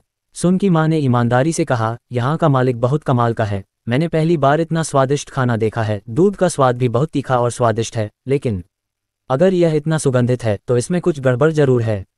क्या ऐसा हो सकता है कि खाने में कुछ मिलाया गया हो? उद्धरण चिन्ह। उसने पहले पढ़ा था कि किसी तरह का व्यंजन बेहद स्वादिष्ट होता है। अंत में उसे पता चला कि उसके अंदर एक रासायनिक पदार्थ था जो शरीर के लिए बेहद हानिकारक था। उसके चेहरे के भाव देखकर सुन डोंगहेंग हंसे और कहा, अरे माँ, तुम अपना दिल अपने पेट में रख सकती हो। यहाँ का खाना स्वादिष्ट है क्योंकि इसमें कुछ अंतर्निहित समस्याएं हैं। बॉस ने पहले भी कहा है, थाई सुगंधित चावल और उत्तरी अमेरिकी जंगली चावल उनके चावल की तुलना नहीं कर सकते। और आप देखिए, बॉस की बेटी भी ऐसे ही खाती है। क्या आपको लगता है कि एक पिता के रूप में वह बच्चे को खराब खाना खिलाएगा? साथ ही उस प्यारी सी राजकुमारी का नाम मिंग मेंग है और यह रेस्टोरेंट मालिक ने अपनी बेटी के लिए खोला था। मेरे पिताजी के बारे में क्या? ऐसा मत कहो, तुम्हारे पिताजी तुम्हारा बहुत ख्याल रखते हैं। सुन की माँ ने धीरे से कहा, तुम्हारे पिताजी ने आज सुबह मुझे खास तौर पर एक बैंक कार्ड दिया है। इसके अंदर तुम्हारे लिए सदस्यता कार्ड के लिए आवेदन करने के पैसे हैं। ओह, सुन डोंगहेंग ने कुछ उदास होकर जवाब दिया। चलो, हम तुम्हारे सदस्यता कार्ड के लिए पंजीकरण करेंगे। सुन की माँ हंसी और सुन डोंगहेंग का हाथ खींचकर काउंटर पर ले गई। अध्याय 67। इस समय रणविजय मिंगमैन को पियानो के बगल में छोटे से सोफे पर ले गया और पियानो के 2 टुकड़े बजाने के लिए तैयार हो गया। बॉस, पैसे चुका दो, सन की माँ ने धीरे से कहा। इसे काउंटर पर रख दो। रणविजय ने लापरवाही से अपना हाथ हिलाया। मुझे अभी भी सदस्यता कार्ड के लिए पंजीकरण करना है, सन की माँ ने कहा। ओह, रणविजय ने सिर हिलाया और आगे बढ़ा। उसने दराज से अपना बैंक कार्ड निकाला और कहा, धन हस्तांतरित करना ठीक रहेगा। ठीक है, क्या मैं पूछ सकता हूँ कि क्या एक सदस्यता कार्ड 3 लोग खा सकते हैं? सन की माँ ने उसका फ़ोन निकालते हुए पूछा। नहीं, तो एक सदस्य का भोजन किस तरह का होता है और तुम और कब चख पाओगे? सन की माँ ने फिर पूछा। ज़रूरी नहीं। क्या सदस्य अपॉइंटमेंट स्वीकार करता है? क्या तुम दिन के किसी और समय खा सकते हो? सुन की माँ थोड़ी झिझक रही थी। इस रेस्टोरेंट में अंडरवर्ल्ड रेस्टोरेंट होने की संभावना थी। अगर यह सच न होता कि खाना वाकई स्वादिष्ट है तो सुन की माँ ज़रूर पलट कर चली जाती। मैं अपॉइंटमेंट स्वीकार नहीं करता। खुलने का समय प्रवेश द्वार पर लिखा होता है। कभी कभी ये खुला नहीं हो सकता है, रणविजय ने सच्चाई से उत्तर दिया। यह सुन की माँ के चेहरे पर भाव जम गए। अय्या माँ, बॉस का सदस्य भोजन और भी बेहतर है और यह हमेशा बना भी रहता है। चूंकि हमने घर पर पहले से ही सामान्य व्यंजन और पकौड़ियाँ पका रखी हैं, इसलिए यह वाकई बहुत स्वादिष्ट लग रहा है। और बॉस ने यह भी कहा है कि अब से और भी ज़्यादा स्वादिष्ट व्यंजन मिलेंगे। पहले 10 सदस्यों को सस्ते में बेचा जाएगा। सुन डोंगहेंग ने कुछ चिंतित स्वर में कहा। तो मैं 3 सदस्यता कार्ड खरीदूंगा। सन की माँ ने एक पल के लिए सोचा। हालांकि उसे लगा कि कीमत काफ़ी ज़्यादा है, फिर भी वह स्वादिष्ट व्यंजनों के लालच का विरोध नहीं कर सका। रणविजय के खाते में पैसे ट्रांसफर करने के बाद रणविजय ने दराज से एक सदस्यता कार्ड निकाला। 5, 6, 7। बहुत बढ़िया, आखिरकार मेरे पास सदस्यता कार्ड है। सन डोंगहेंग खुशी से झूम उठा और उसने 5 नंबर का सदस्यता कार्ड निकाला जैसे कि वह कोई खजाना हो। पहले वापस चलते हैं। आज रात अपने पिताजी को बुलाओ और चख कर देखो। सन की माँ मुस्कुराए। हाँ, ठीक है। सदस्यता कार्ड के साथ सन डोंगहेंग खुश था और सहमति में सिर हिलाते हुए मुस्कुराया। मूल रूप से सन डोंगहेंग बैठकर रणविजय को 2 पियानो बजाते हुए सुनना चाहता था, लेकिन जब उसने अपना सिर घुमाया तो उसने देखा कि जिस टेबल पर वह बैठा था वह व्यस्त थी, इसलिए वह अपनी माँ के साथ चला गया। वह भूल गया था कि वह पहले से ही रेस्तरां का सदस्य था और वह सदस्य के रूप में बैठ सकता था। 8:30 बजे ग्राहक एक के बाद एक चले गए। झाओ दाहू और झाओ फैंग ने जाने से पहले रेस्तरां को साफ किया। डिंग, रणविजय का फोन बजा। यह अनन्या का रोजाना का कॉल था। रणविजय, हाँ। यह एक समान शुरुआत थी, लेकिन इस बार अनन्या ने खुश स्वर में कहा, मैं कल दोपहर तक अपना काम खत्म कर सकती हूँ। मैं लिन्हे में टहलने की योजना बना रही हूँ। आपको क्या लगता है कि मुझे मिंगमैन के लिए किस तरह का उपहार लाना चाहिए? जो भी आप चाहते हैं खरीद लें। रणविजय ने सहजता से उत्तर दिया। मैं जो चाहूँ वह कैसे कर सकता हूँ? मुझे उसे वह उपहार देना है जो वह सबसे अधिक चाहती है। इस तरह जब भी मैं अपना काम समाप्त करके लौटूंगा, मिंगमैन उसका बेसब्री से इंतजार करेगी। अनन्या ने कराहते हुए कहा, क्या तुम्हें पता है कि मिंगमैन को कुछ चाहिए? उसे कुछ खास नहीं चाहिए। ओह हाँ, मैं उसे आज रंग बिरंगे ब्रश खरीदने ले जाने की योजना बना रहा हूँ, यही तो वह चाहती है। रणविजय ने इस बारे में सोचा और उत्तर दिया, रंग बिरंगे ब्रश सेट, ठीक है, मैंने ले लिया। मिंगमैन के लिए मत खरीदना, मैं पूरा सेट खरीद लूंगा और अपने साथ वापस ले जाऊंगा। अगर तुम इसे खरीदने के लिए हांगकांग वापस जाओ तो कोई बात नहीं। रणविजय को समझ नहीं आया कि हंसे या रोए। ऐसा नहीं चलेगा, इसका मतलब अलग है। हम सिर्फ तुम्हारे जैसा क्रूर इंसान ही मानवीय भावनाओं को नहीं समझ सकता। अनन्या ने नाक सिकोड़ते हुए कहा, ठीक है, मुझे मिंगमैन को फोन करो। मैं अपनी बेटी से बात करना चाहती हूँ। हाँ। रणविजय ने अपना सिर हिलाया, सोफे पर चला गया और फोन मिंगमैन को थमा दिया। माँ, मिंगमैन ने अपनी बड़ी और साफ आंखें झपकाईं और फोन मिलने के बाद छोटी राजकुमारी ने प्यार से कहा, माँ तुम कब वापस आओगी? मुझे तुम्हारी याद आती है। उद्धरण चिन्ह। इस बातचीत में शायद थोड़ा समय लगेगा। जब दोनों बातें कर रहे थे, रणविजय खाली था। वह अपने लैपटॉप के सामने बैठा था, इंटरनेट पर पोस्ट किए गए गाने की प्रगति की जांच करने की योजना बना रहा था। अगर ली फैन को इस दृश्य के बारे में पता चलता तो वह निश्चित रूप से अतुलनीय घबराहट के साथ खुद से बुदबुदाता, जल्दी करो और सॉफ्टवेयर लेकर आओ, जल्दी करो और सॉफ्टवेयर लेकर आओ। भाई, मैं आपसे विनती कर रहा हूँ, जल्दी से इसे खोलो। हालांकि जैसे ही रणविजय सॉफ्टवेयर खोलने वाला था, एक मेहमान रेस्टोरेंट में आया। मेहमान ने रणविजय का ध्यान आकर्षित किया। वह खड़ा हुआ और चला गया। सर, ये हैं वो 20 तस्वीरें जो आपने मांगी थीं। फोटो स्टूडियो के कर्मचारी ने मुस्कुराते हुए लंबा बॉक्स थमा दिया। हाँ, रणविजय ने बॉक्स लेते ही मुस्कुराया। तो फिर मिस्टर, मैं विदा लेता हूँ। अगर आप भविष्य में फ़ोटो लेना चाहते हैं तो कृपया हमारे स्टूडियो में आएं। कर्मचारी ने मुस्कुराते हुए जाने से पहले अलविदा कहा। रणविजय ने बॉक्स को टेबल पर रखा और उसे खोला। अंदर एक बड़ी तस्वीर थी। माँ, उफ, मैं अब आपसे बात नहीं करने वाला। मैं पापा के साथ खूबसूरत तस्वीरें देखना चाहता हूँ। ये देखकर मिंगमैन की आंखें चमक उठीं और उसने बचकानी आवाज में कहा, फोटोग्राफ। अनन्या थोड़ा चौंक गई। जब वह कुछ कहना चाहता था तभी फोन से बीप बीप की आवाज आई। तुम फिर से फोन काट रहे हो। अनन्या अपने दिल में गुस्से में थी। मिंगमैन ने मुझसे बात करना बंद करना सीख लिया है। बड़बड़ाते हुए अनन्या की आंखों में चिंता की एक झलक उभरी। मिंगमैन अपने पापा के साथ बेहतर होती जा रही थी। फिर एक दिन, क्या मिंगमैन अभी भी रणविजय को छोड़ पाएगी? क्या वह रणविजय को छोड़कर उसके पीछे जाएगी? तब उसे क्या करना चाहिए? मिंगमैन के बिना अनन्या ने ये सोचने की भी हिम्मत नहीं की कि वह क्या करेगी। वह जल्द से जल्द काम खत्म करके मिंगमैन की ठीक से देखभाल करने के लिए वापस लौटना चाहती थी।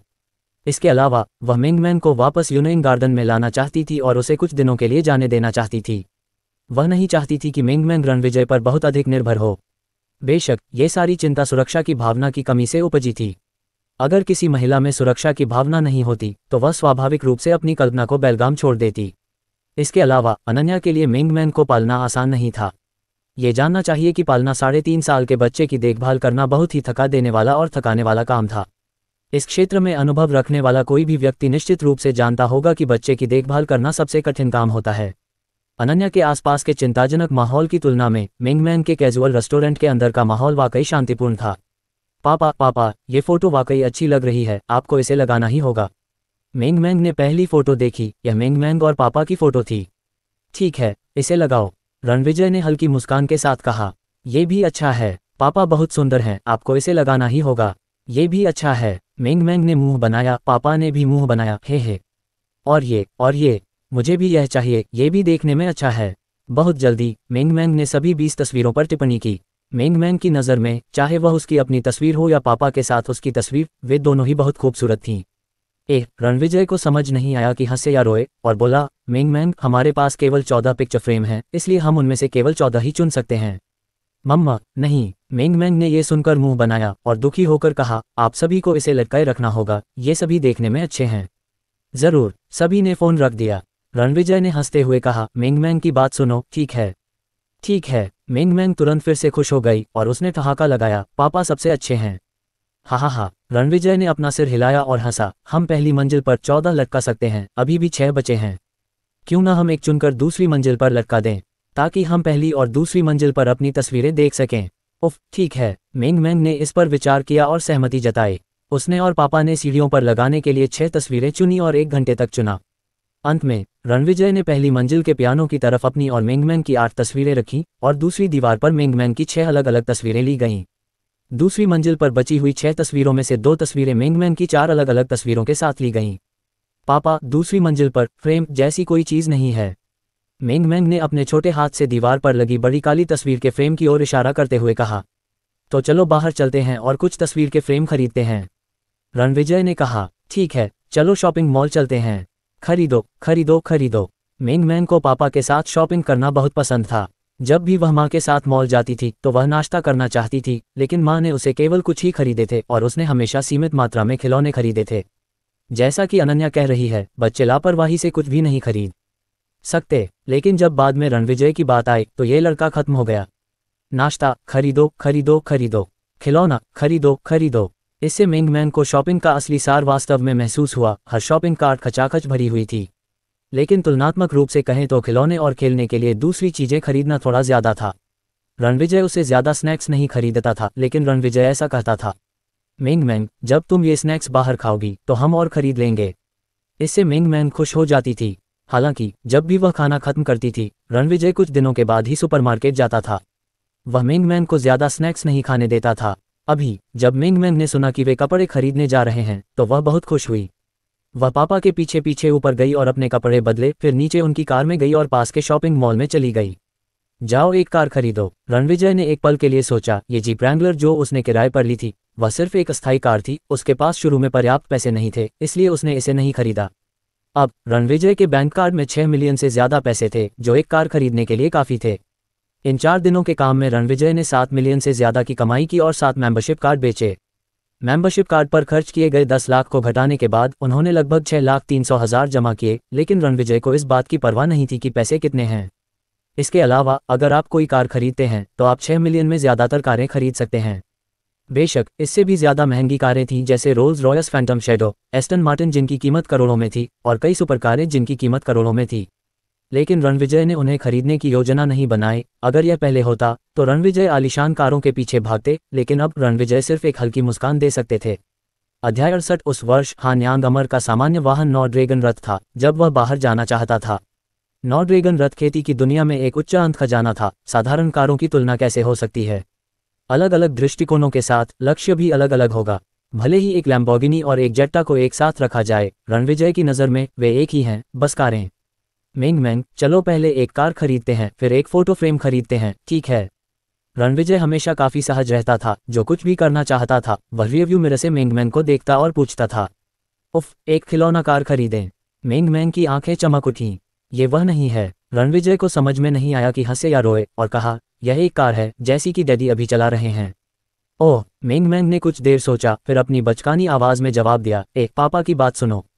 छोटी राजकुमारी को कार चलाने में कोई खास दिलचस्पी नहीं थी, लेकिन पापा के साथ रहकर वह बहुत खुश थी। तो चलो पहले एक कार खरीदते हैं। जब रणविजय लाल बत्ती का इंतजार कर रहा था, उसने अपना फ़ोन निकाला और ऑटोमोबाइल सिटी का स्थान चेक किया। ऑटोमोबाइल सिटी एक तरह का कार बाजार है जो एक ही साइट पर कई कार डीलरों और कार ब्रांडों को इकट्ठा करता है और एक केंद्रीकृत और विविध व्यापारिक स्थान बनाता है।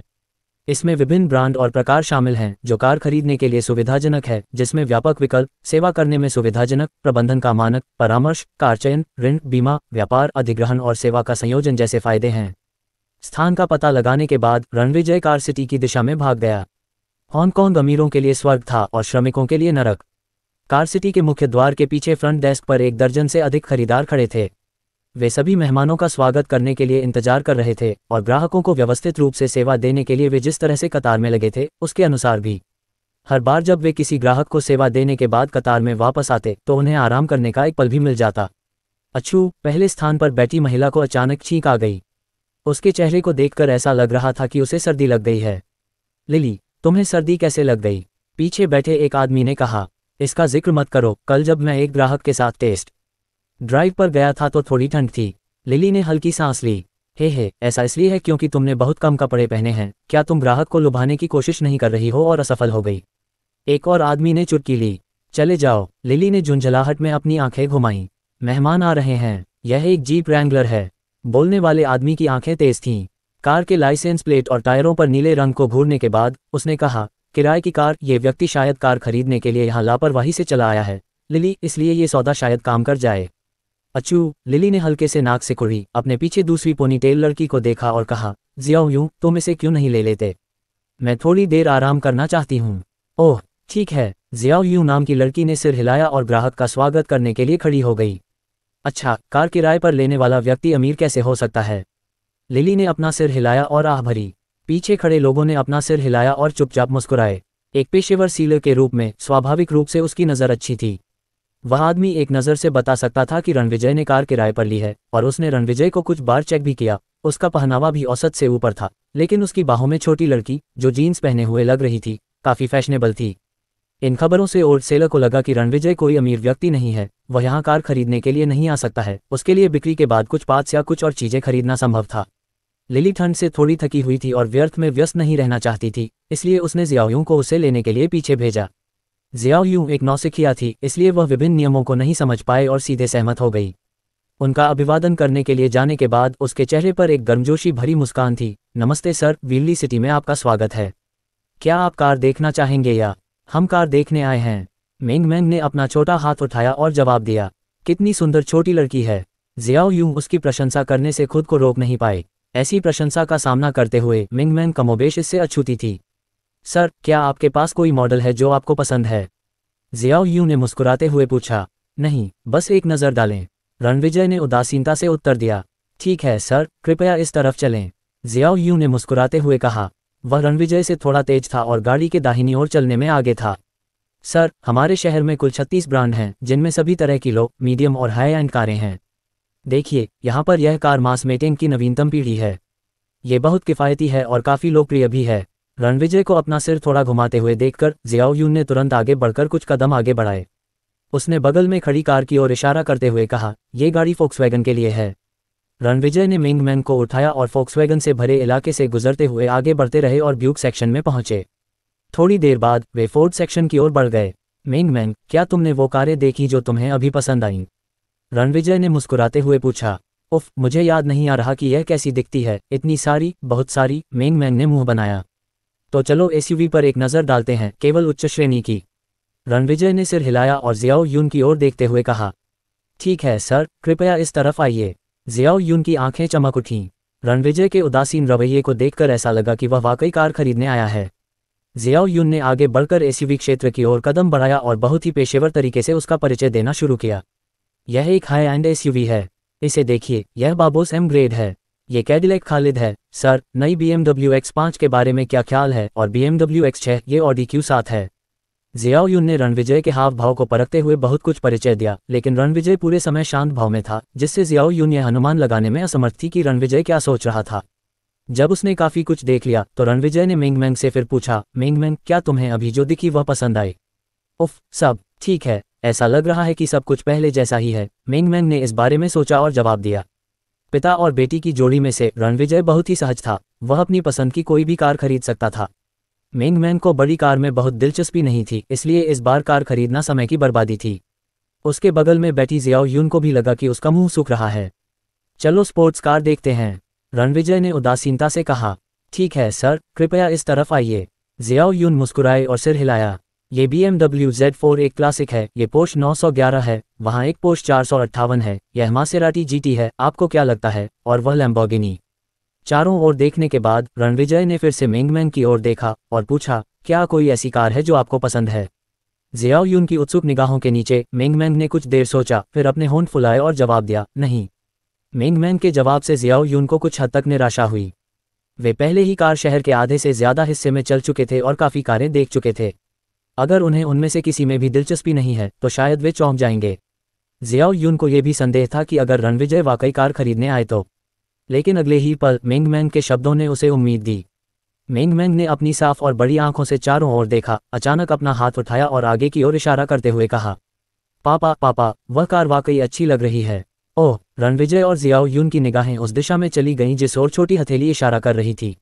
जब जियाओ यून ने गाड़ी देखी तो उसका दिल उछल पड़ा और वह फिर से उत्साहित हो गई। चलो एक नज़र डालते हैं, रणविजय ने कहा और गाड़ी की ओर चलने के लिए आगे बढ़ गया। जियाओ यूं ने जल्दी से उसका पीछा किया और एक गर्मजोशी भरी मुस्कान के साथ कहा, सर, ये कार लैंड रोवर के पीक क्रिएशन का विस्तारित संस्करण है। इसकी क्षमता 5.0 मैकेनिकल इंजन है। इसकी अधिकतम हॉर्स पावर 550 HP है और 100 किलोमीटर की गति 5.2 सेकंड है। यह एक ऐसी कार है जो हाल ही में निर्मित हुई है। ये लैंड रोवर श्रृंखला की सबसे शानदार कार भी है। हम सभी इसे दुनिया की सबसे शानदार SUV कहते हैं और इसकी जबरदस्त ताकत को देखते हुए ये वास्तव में आपको सूट करती है। बुरा नहीं है, बुरा नहीं है।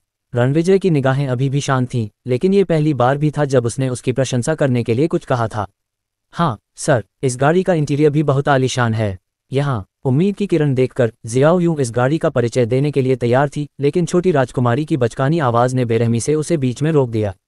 हाँ, नहीं नहीं, ये नहीं है, ये वह है, ये वही है जो सुंदर है। मेंग मैंग ने लैंड रोवर से थोड़ी दूर एक जगह की ओर इशारा किया।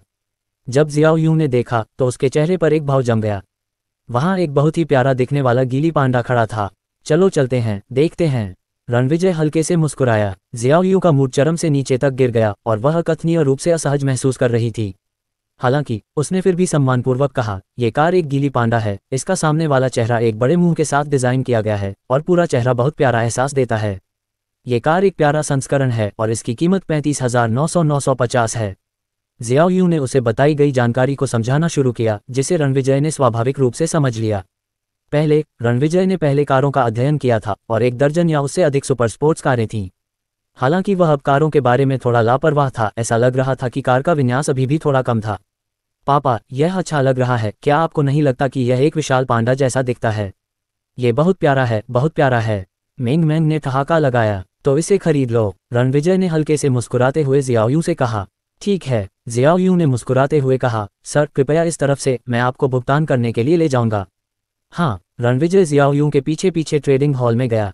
जब वह बिल पर हस्ताक्षर करने वाला था तो रणविजय ने अचानक अपना सिर उठाया और पूछा, क्या मैं यहाँ कार बदल सकता हूँ? रिफिट। जियाओ यूं चौंक गया। उसे इस मामले के बारे में ज्यादा समझ नहीं आया और उसने अवचेतन रूप से इस लेन देन के प्रभारी पुराने कर्मचारी की ओर देखा। हाँ, इसे संशोधित किया जा सकता है। मैं मास्टर को बुलाऊंगा। सर, क्या आप इसमें मेरी मदद कर सकते हैं? बूढ़े कर्मचारी ने मुस्कुराते हुए कहा। हाँ। 5 मिनट तक इंतजार करने के बाद नीली वर्दी पहने 40 साल का एक आदमी वहां आया। उसने बूढ़े कर्मचारी को सिर हिलाया और रणविजय की ओर देखा। मिस्टर ने गीली पांडा खरीदा है। क्या मैं जान सकता हूं कि सर इसे कैसे बदलना चाहते हैं? इसे बेहतरीन तरीके से रिफिट करें। रणविजय के शब्दों ने वहां मौजूद कुछ लोगों को थोड़ा चौंका दिया। सर, आप कितना भी बदलाव कर सकते हैं, इसकी कोई सीमा नहीं है। उसे नहीं पता था कि गीली पांडा का खरीदार इसे संशोधित करने के लिए कितना खर्च करने को तैयार होगा। अध्याय 69। जब रणविजय ने कार खरीदने का फैसला किया तो जियाओ यूं उलझन में थी, क्योंकि उसे लगा कि वह एक छोटा मोटा अमीर आदमी है। हालांकि अब जब वह कार को मॉडिफाई करने के बारे में बात करना चाहता था तो चाहे कितना भी पैसा खर्च हो, जब तक वह उसे बेचती है तो उसे उसका प्रदर्शन माना जाएगा। ये सोचकर उसके दिल में थोड़ी उत्तेजना महसूस हुई। पैसा तो पैसा है, लेकिन उसे उम्मीद नहीं थी कि आश्चर्य इतना अचानक आएगा। कार का आकार थोड़ा बदला जा सकता है। ये पांडा की तरह दिखता है, प्यारा इंजन, इंटीरियर आदि। मुझे सबसे अच्छी चाहिए, रणविजय ने खुद से कहा। सबसे बढ़िया। कारीगर ने कुछ देर सोचा, रणविजय के चेहरे को देखा और झिझकते हुए कहा, अगर इंजन की बात है तो मैं इसे ऑडी A8L से बदल सकता हूँ, लेकिन कीमत के बारे में? कीमत मायने नहीं रखती। मुझे इस कार की दिखावट चाहिए। मुझे सबसे बढ़िया कॉन्फ़िगरेशन चाहिए, इसलिए आप अभी लिस्ट बना सकते हैं। रणविजय ने कहा। ओह ठीक है, कृपया एक पल रुकें, मैं इसे अभी आपके लिए लिख देता हूँ। कारीगर की आंखें चमक उठीं। उसने कलम उठाई और लिखना शुरू कर दिया। 15 मिनट बाद रणविजय की आंखों के सामने एक लिस्ट रखी गई। जियाओ यूं ने इसे किनारे से देखा। वह वास्तव में उन जटिल भागों को नहीं समझ पाई, लेकिन उसने लिस्ट के अंत में 17 मिलियन का लेनदेन मूल्य स्पष्ट रूप से देखा। 1,700,000। जियाओ यूं का दिल धड़क उठा। वह एक बार फिर उत्साहित हो गई। आखिरकार इसे 1.7 मिलियन में बेचकर उसे काफी कमीशन मिल सकता था। ठीक है, जो लिखा है उसके अनुसार ही बदलाव करो। मैं तुम्हें 2 मिलियन दूंगा और लाइसेंस प्लेट और फिल्म की देखभाल करने में मेरी मदद करो, और फिर इसे कल न्यू मून बे मेंग मैंग के कैजुअल रेस्टोरेंट में भेज दो। रणविजय ने कुछ सेकंड तक इसे देखा। वह सिस्टम के विवरण को अच्छी तरह से समझ गया और संतुष्ट महसूस किया और अपना सिर हिलाया। ठीक है मिस्टर, तो हम ये ऑर्डर कैसे लिखते हैं? तकनीशियन ने अपनी लार निगलते हुए पूछा। जो चाहो करो। अचानक सभी की आंखें चमक उठीं और अंत में उन्होंने रणविजय को 1.8 मिलियन की राशि का ऑर्डर दिया, लेकिन अगर कीमत 2 मिलियन थी तो अतिरिक्त 200,000 एक टिप के बराबर थे। इसके बाद उन्होंने कुछ दस्तावेजों को प्रोसेस करना शुरू किया, अपने पहचान पत्र की कुछ प्रतियां बनाई, कुछ दस्तावेजों पर हस्ताक्षर किए और काम पूरा होने के बाद तब तक 12 बज चुके थे। ये सब निपटाने के बाद रणविजय मिंगमैन के साथ शहर से बाहर निकल गया और पिक्चर फ्रेम खरीदने के लिए पास के शॉपिंग मॉल की ओर चल पड़ा। दूसरी ओर जियाओ यूं रणविजय को बेचने के लिए साथ ले आए। उसने लेन देन में शामिल पुराने कर्मचारियों और तकनीकी मास्टर्स के साथ कुछ देर तक बातचीत की और अंत में लगभग 2 लाख में जियाओ यूं और तकनीकी मास्टर्स को 90 हज़ार मिले और लेन देन में शामिल पुराने कर्मचारियों को 20 हज़ार मिले, जिसे भी हिस्सा माना जा सकता है। जियाओ यूं खुशी खुशी मंच पर लौट आए। उसे न केवल इस व्यापार सूची के लिए 90 हज़ार मिलेंगे, बल्कि उसे 1.8 मिलियन का कमीशन भी मिलेगा। हालांकि 90 हज़ार की तुलना में यह बहुत कम था। जियाओ यूं, तुमने एक कार बेची, क्या यह अभी अभी आया ग्राहक है? लिली ने पलटते हुए पूछा। उसे पहले से ही एक अमीर ग्राहक मिल चुका था, लेकिन वह व्यक्ति इधर उधर पूछने के बाद चला गया। उसके पीछे अन्य सीलर्स भी ऐसे ही थे। कार सेल्समैन हर दिन कार नहीं बेचता था और कभी कभी महीने में केवल 1 या 2 कार ही बेच पाता था और कभी कभी महीने में एक भी कार नहीं बेचता था। जब उन्होंने देखा कि लिली ट्रांजैक्शन सेंटर में आए ग्राहक को अपने साथ लेकर आई है, तो सबसे अधिक संभावना थी कि उसने कुछ बेचा होगा। लिली खुद को पूछने से रोक नहीं पाई। ठीक है, उसने खरीदा। उसने एक कार खरीदी, जियाओ यून ने मुस्कुराते हुए जवाब दिया। ये सुनकर सभी के चेहरे पर थोड़ा सा भाव बदल गया और वे जियाओ यून को कुछ ईर्ष्या से देखने लगे। लिली को और भी अधिक पछतावा हुआ। उसे आखिरकार उसका ग्राहक होना चाहिए था और उसने ऐसे ही हार मान ली। उसने किस तरह की कार खरीदी? लिली ने गहरी सांस ली और पूछा। न केवल वह, बल्कि अन्य लोग भी जियाओ यून के उत्तर की प्रतीक्षा में इधर उधर देखने लगे। एक पल के लिए मैदान पर माहौल कुछ तनावपूर्ण हो गया। सभी की निगाहों के सामने जियाओ यूं मुस्कुराया और ईमानदारी से जवाब दिया, मैंने गीली पांडा से भरी एक कार खरीदी, लेकिन हालांकि इससे पहले कि वह अपनी बात पूरी कर पाती, एक हल्की हंसी सुनाई दी। गीली पांडा, ये भी ठीक है, ये कुछ न होने से बेहतर है। कोई बात नहीं, हम कमीशन के साथ अभी भी कुछ बढ़िया आधी रात का नाश्ता कर सकते हैं। उद्धरण चिन्ह ... उद्धरण चिन्ह। सभी ने एक दूसरे से कुछ कहा। हालांकि उनके लहजे में कोई व्यंग्य नहीं था, फिर भी उनके लहजे में अवमानना और राहत की झलक थी। यहाँ तक कि लिली को भी लगा कि उसके कंधों से एक भारी बोझ उतर गया है। उसके दिल में पछतावे काफी हद तक गायब हो गए थे, लेकिन जियाओ यूं के अगले वाक्य ने उसे स्तब्ध कर दिया। मैंने अभी तक पूरा नहीं किया है। जियाओ यूं ने अपने होठों को सिकुड़ते हुए कहा, उसने गीली पांडा खरीदा है, लेकिन वह इसे संशोधित करने का इरादा रखता है, इसलिए उसने इसके लिए कुल 1.8 मिलियन की बोली लगाई है। क्या? रिफिट, कुल 1.8 मिलियन? अरे, ये बहुत बुरा है। 1 मिलियन और 800,000 गीली पांडा। बधाई हो जियाओ यूं, आपने वास्तव में इस सौदे पर हस्ताक्षर करके आसानी से कमाया। अद्भुत, उस ग्राहक का स्वाद वाकई अनोखा है। ये कीमत एक लग्जरी कार खरीदने के लिए काफ़ी है। हांगकांग में कोई कस्टम ड्यूटी नहीं थी, इसलिए कारों की कीमतें मेनलैंड की तुलना में बहुत सस्ती थीं। हालांकि हांगकांग में खरीदी गई कारों पर बहुत सारे टैक्स थे, जैसे कि 1.8 मिलियन कारें, जिनकी कीमत लगभग 500,000 युआन थी।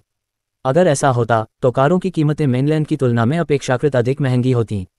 1,800,000, हे भगवान! लिली ने लगभग अपनी जीभ काट ली। ये बहुत बड़ा चढ़ाकर कहा गया है। 30,000 RMB से अधिक की कीमत वाली कार को 1.8 मिलियन RMB के लग्जरी ग्रेड में बदलना है। क्या ऐसा हो सकता है कि वह व्यक्ति कम की लग्जरी गेम खेलना चाहता हो? एक आदमी ने धीरे से कहा। उसे लगा कि यह मामला बेहद अकल्पनीय था। गीली पांडा क्यूट स्टाइल के साथ चलता था, चाहे वह इसे कैसे भी बदल दे, यह उतना शानदार नहीं होगा। ऐसा नहीं है कि ग्राहक का स्वाद खास है, बस उसकी बेटी को वह कार पसंद है और उस आदमी को लगा कि कॉन्फ़िगरेशन बहुत कम है, इसलिए उसने इसे सबसे अच्छी कार में बदल दिया। जियाओ यूं ने समझाया और फिर लिली की ओर देखा और हंसा। बहन ली, हम कमीशन को कैसे बांट सकते हैं? जब ये शब्द निकले तो सभी की आंखें तुरंत ऊपर उठ गईं। कुछ लोग हैरान थे, कुछ लोग चकित थे और कुछ लोग अविश्वसनीय थे। हालांकि वे सभी एक ही समय में समझ गए कि ऐसा क्यों है। बिक्री के इस व्यवसाय में आपका मार्गदर्शन करने वाले किसी पुराने व्यक्ति के बिना किसी नए व्यक्ति के लिए आगे बढ़ना बहुत मुश्किल होगा। अगर कोई पुराना व्यक्ति आपका मार्गदर्शन करे तो यह निश्चित रूप से बहुत आसान होगा।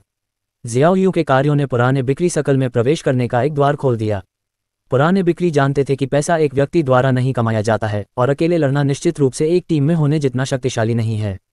लिली वास्तव में आश्चर्यचकित और भावुक थी। उसने पहले ही जियाओ यूं को एक नए कर्मचारी के रूप में स्वीकार कर लिया था। जियो यूं ने 2 लाख टिप के बारे में कुछ नहीं बताया। उसकी राय में 90,000 टिप को एक बहुत बड़ा आश्चर्य माना जाना चाहिए और वह कमीशन को विभाजित करने के लिए तैयार थी, और जिससे वह उनकी पसंद प्राप्त कर सकती थी और पुरानी बिक्री के साथ मिलकर भविष्य में उसका रास्ता बहुत आसान हो जाएगा। रणविजय और मिंगमैन शॉपिंग मॉल में घूमे और 6 फोटो फ्रेम और कुछ यादृच्छिक चीजें खरीदी। जब वे वापस डाइनिंग हॉल में गए तो उन्होंने दूर से देखा कि डाइनिंग हॉल के सामने कुर्सियों पर पहले से ही 20 से अधिक लोग बैठे थे। ये देखकर रणविजय समय को देखते हुए फूट फूट कर हंसने से खुद को रोक नहीं सका। ये पहले से ही दोपहर के 1:10 था। पेटू लोगों का ये समूह शायद 1 घंटे से अधिक समय से इंतजार कर रहा था। इस समय बगल के मसालेदार व्यंजन रेस्तरां में एक और दिलचस्प दृश्य हुआ। वेट्रेस दरवाजे पर थी, ग्राहकों को लुभाने के लिए छोटी छोटी बातें कर रही थी। खाना अब महंगा नहीं रहा, जल्दी से आओ और चख कर देखो। हालांकि उसकी चीख ने किसी को आकर्षित नहीं किया। जिस समय वह चिल्ला रही थी उसी समय उसकी नज़र लोगों की कतार में खड़े परिचित व्यक्ति पर पड़ी। उनका मैनेजर। ओह, हमारा मैनेजर भी कतार में क्यों शामिल हो गया? रेस्टोरेंट के अंदर 3 पुरुष वेटर दरवाजे के सामने खड़े थे और अपने मैनेजर को किसी और के यहाँ खाने के लिए कतार में खड़े देख रहे थे। उनके दिल में एक अजीब सी सनसनी महसूस हुई। मैनेजर ने अभी कहा कि वह दुश्मन की जांच कर रहा था, लेकिन क्या मैनेजर आज सुबह ही वहां नहीं गया था? ये सही है। लौटने के बाद वह पूरी सुबह विचलित रहा। मुझे आश्चर्य है कि क्या हो रहा है। अभी दोपहर ही हुई है और मैनेजर ने पहले ही लाइन लगा दी है। 1 घंटा हो चुका है और वह अभी भी देखने के लिए वापस नहीं आया है। क्या ये हो सकता है कि उसके परिवार का खाना वाकई स्वादिष्ट हो? अब जब तुमने इसका जिक्र किया है तो मुझे लगता है कि यह संभव है। जरा सोचो, अगर इसका स्वाद अच्छा नहीं है तो क्या वे इसे 300 युआन में बेचने की हिम्मत करेंगे? ये सच है, मुझे कल वहां जाकर अपना लंच करना है। मुझे भी शामिल करो। उनके मैनेजर के तौर पर वह एक फ्राइड राइस खाने के बाद उनकी बहुत प्रशंसा करना चाहता था।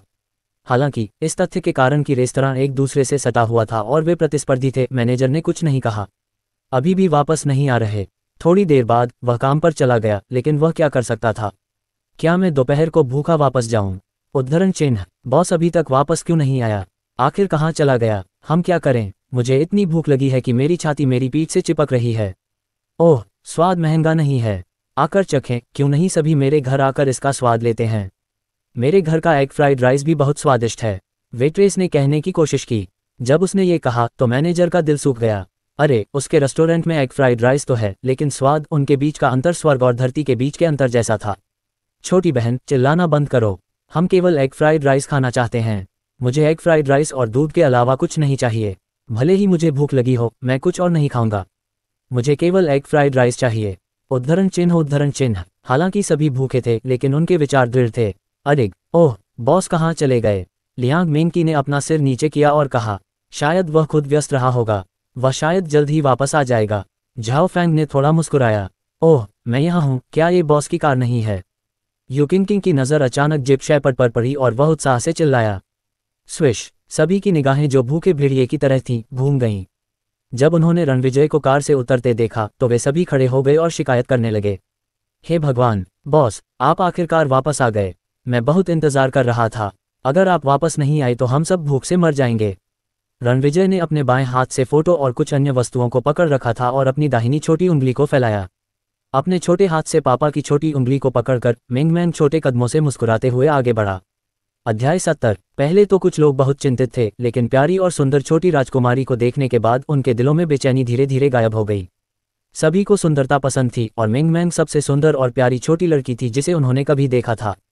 जब रणविजय ने दरवाजा खोला तो लाइन में खड़े बहुत से लोगों ने उत्सुकता से कहा, माफ करना, हमें दोपहर 2 बजे काम पर जाना है। हमारे पास पर्याप्त समय नहीं है। क्या हम इसे टेक आउट बना सकते हैं? रणविजय ने यह सुनकर सिर हिलाया और कहा, ठीक है। अब जाकर सभी को राहत मिली। 8179.47।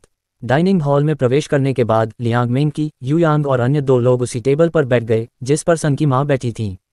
सन डोंगहेंग और सन की माँ बगल की टेबल पर बैठी थीं। बॉस, आप कहाँ गए थे? आप इतनी देर से वापस क्यों आए? लियांग मेंगकी ने उत्सुकता से पूछा। मैं फोटो फ्रेम खरीदने गया था, रणविजय ने मुस्कुराते हुए जवाब दिया, फिर लापरवाही से फोटो फ्रेम को एक तरफ रख दिया।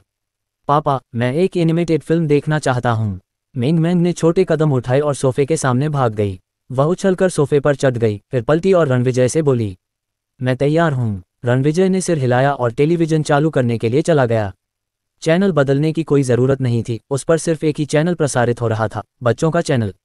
उसके बाद रणविजय ने अपनी नोटबुक खोली और उस पर संगीत लगा दिया और दोपहर का भोजन बनाने की तैयारी करने लगा।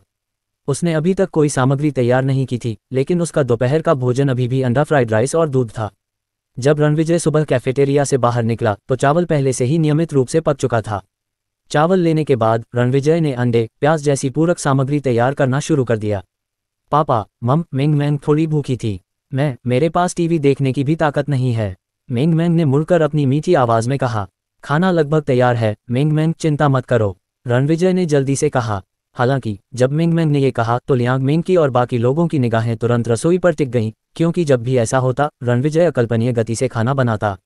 उसकी हरकतें सहज और स्वाभाविक थीं। यह एक तरह का दृश्य आनंद था। उन्होंने देखा और बाकी लोगों ने भी उत्सुकता से देखा। रणविजय ने जल्दी से इलेक्ट्रिक स्टोव चालू किया और दूध गर्म करना शुरू कर दिया। उसी समय उसके दाहिने हाथ ने चाकू धारक से रसोई का चाकू निकाला और उसके बाएं हाथ ने एक साथ कटिंग बोर्ड पर 4 हरे प्याज रखे। बैंग बैंग बैंग, एक जरूरी आवाज गूंजी और कृपाण की रोशनी ने आंखों को चकाचौंध कर दिया।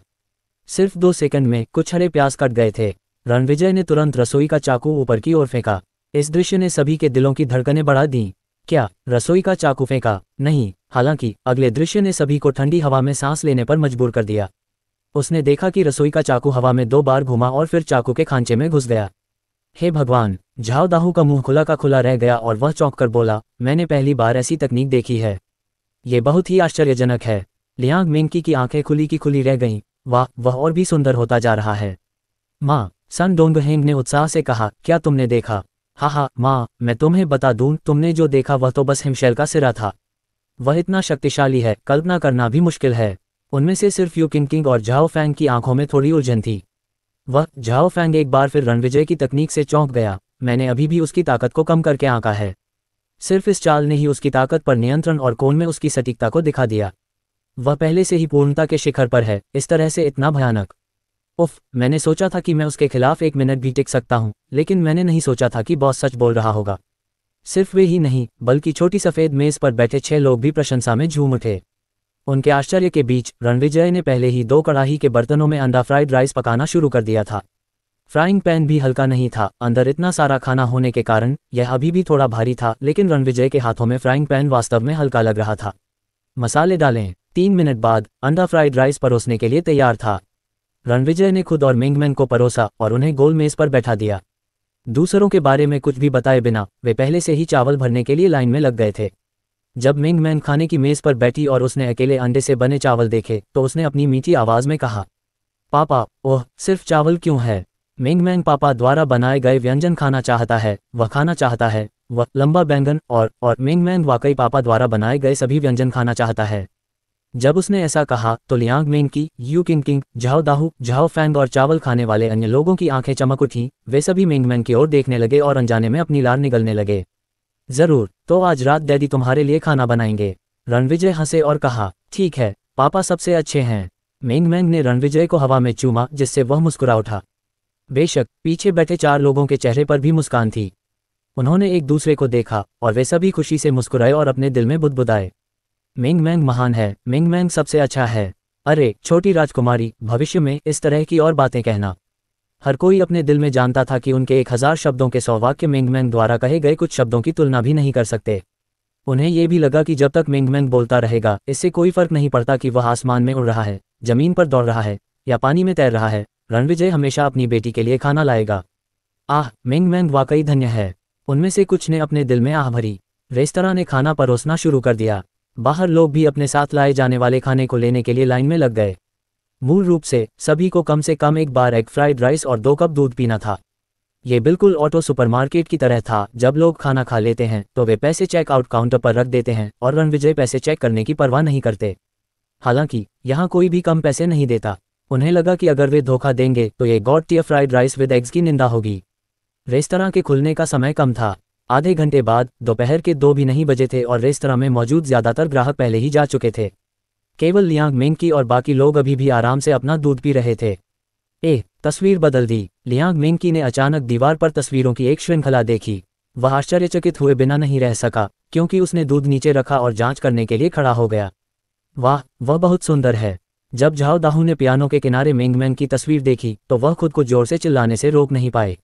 मिंगमैन और मालिक की तस्वीर वाकई बहुत प्यारी है, यू किंग ने ईर्ष्या से भरे चेहरे के साथ कहा। उद्धरण चिन्ह। कुछ लोगों की प्रशंसा का सामना करते हुए मिंगमैन थोड़ी खुश हुई और उसने एक गाना गुनगुनाना शुरू कर दिया। वे तस्वीरें मिंगमैन उन्हें साफ साफ देख सकती थी, खासकर पापा के साथ उसकी तस्वीर। वह वाकई बहुत अच्छी लग रही थी। कुछ देर तक देखने के बाद झाओ दाहू और झाओ फैंग फिर से वेटर की भूमिका निभाने लगे, डाइनिंग हॉल की सफाई करने लगे। हो सकता है कि पहले 2 बार यह सद्भावना के कारण हुआ हो, लेकिन अब उन्हें इसकी आदत हो रही थी। अगले दरवाजे पर मसालेदार व्यंजनों वाले रेस्तरां में डकार प्रबंधक ने डकार ली और कमरे में घुसते ही अपना पेट रगड़ा। उसने एग फ्राइड राइस की 3 सर्विंग खाई थी और 5 कप दूध पिया था दोपहर में। इस भोजन पर उसने जो पैसा खर्च किया वह एक दावत पर खर्च किए गए पैसे के बराबर था। मैनेजर, उनके रेस्तरां का खाना कितना स्वादिष्ट है? वेटरों में से एक ने धीरे से पूछा। बहुत स्वादिष्ट। खांसी खांसी, तुम इतने सारे सवाल क्यों पूछ रहे हो? काम पर जाओ। मैनेजर ने हल्के से खांसते हुए हाथ हिलाया।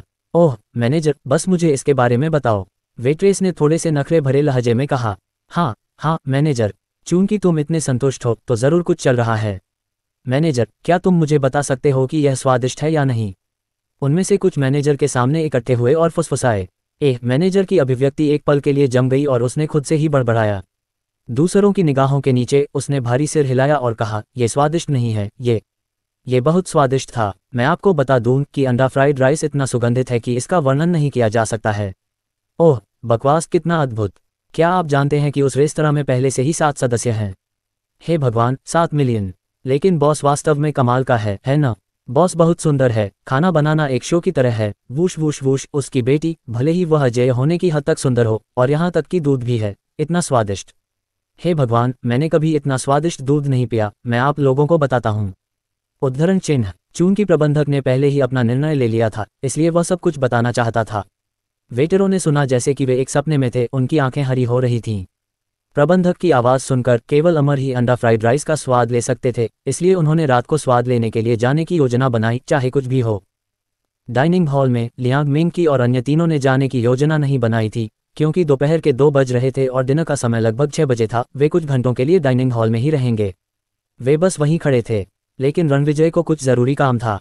मिंग, चलो ऊपर कपड़े बदलने चलते हैं और माउंट न्यू मून में खेलने चलते हैं, रणविजय ने हंसते हुए कहा। मिंग चौंक गई, फिर उसकी आंखें चमक उठीं और उसने अपना छोटा सा हाथ उठाया। ओह हो, खेलने के लिए लिटिल हिहेई को ढूंढो। मिंग की जयकार ने लियांग मिंग का ध्यान खींचा, जिससे उसने तुरंत फोन रख दिया और कहा, बॉस, मैं भी जाना चाहती हूँ। वह अपनी पिछली यात्रा के बाद भ्रामक माउंट न्यू मून के बारे में सोचना बंद नहीं कर पा रही थी। अब जब उसे मौका मिला था तो उसने इसे जाने देने की योजना नहीं बनाई। ठीक है, रणविजय ने सिर हिलाया और मिंग को दूसरी मंजिल पर ले गया। क्या माउंट न्यू मून बहुत मज़ेदार है? यूकिंग ने खेल खेलते हुए बिना अपना सिर उठाए पूछा। बेशक, वह परी भूमि थी जिसे बॉस ने मिंग के लिए बनाया था, लियांग मिंग ने जवाब दिया। बॉस ने इसे बनाया होगा। ये निश्चित रूप से सरल नहीं है। झाओ फैंग ने लियांग मिंग को देखते हुए थोड़ा मुस्कुराया और कहा, मैं भी इसे देखना चाहता हूँ। तुम हमें अकेला क्यों नहीं छोड़ सकते? लियांग मिंग ने नाक सिकुड़ी और कहा, यदि तुम जाना चाहते हो तो बॉस से पूछो, मैं क्यों? झाओ फैंग एक बार फिर अवाक रह गया। वह अपने दिल में थोड़ा उलझन में था, आखिर उसने उसे कैसे नाराज किया था? वह उससे बात करते समय हमेशा इतनी कठोर क्यों रहती थी? बॉस के साथ लियांग मिंग के लहजे के बारे में सोचते हुए झाओ फैंग खुद को कड़वी हंसी से रोक नहीं सका। मालिक से बात करते समय वह इतनी नम्र क्यों थी?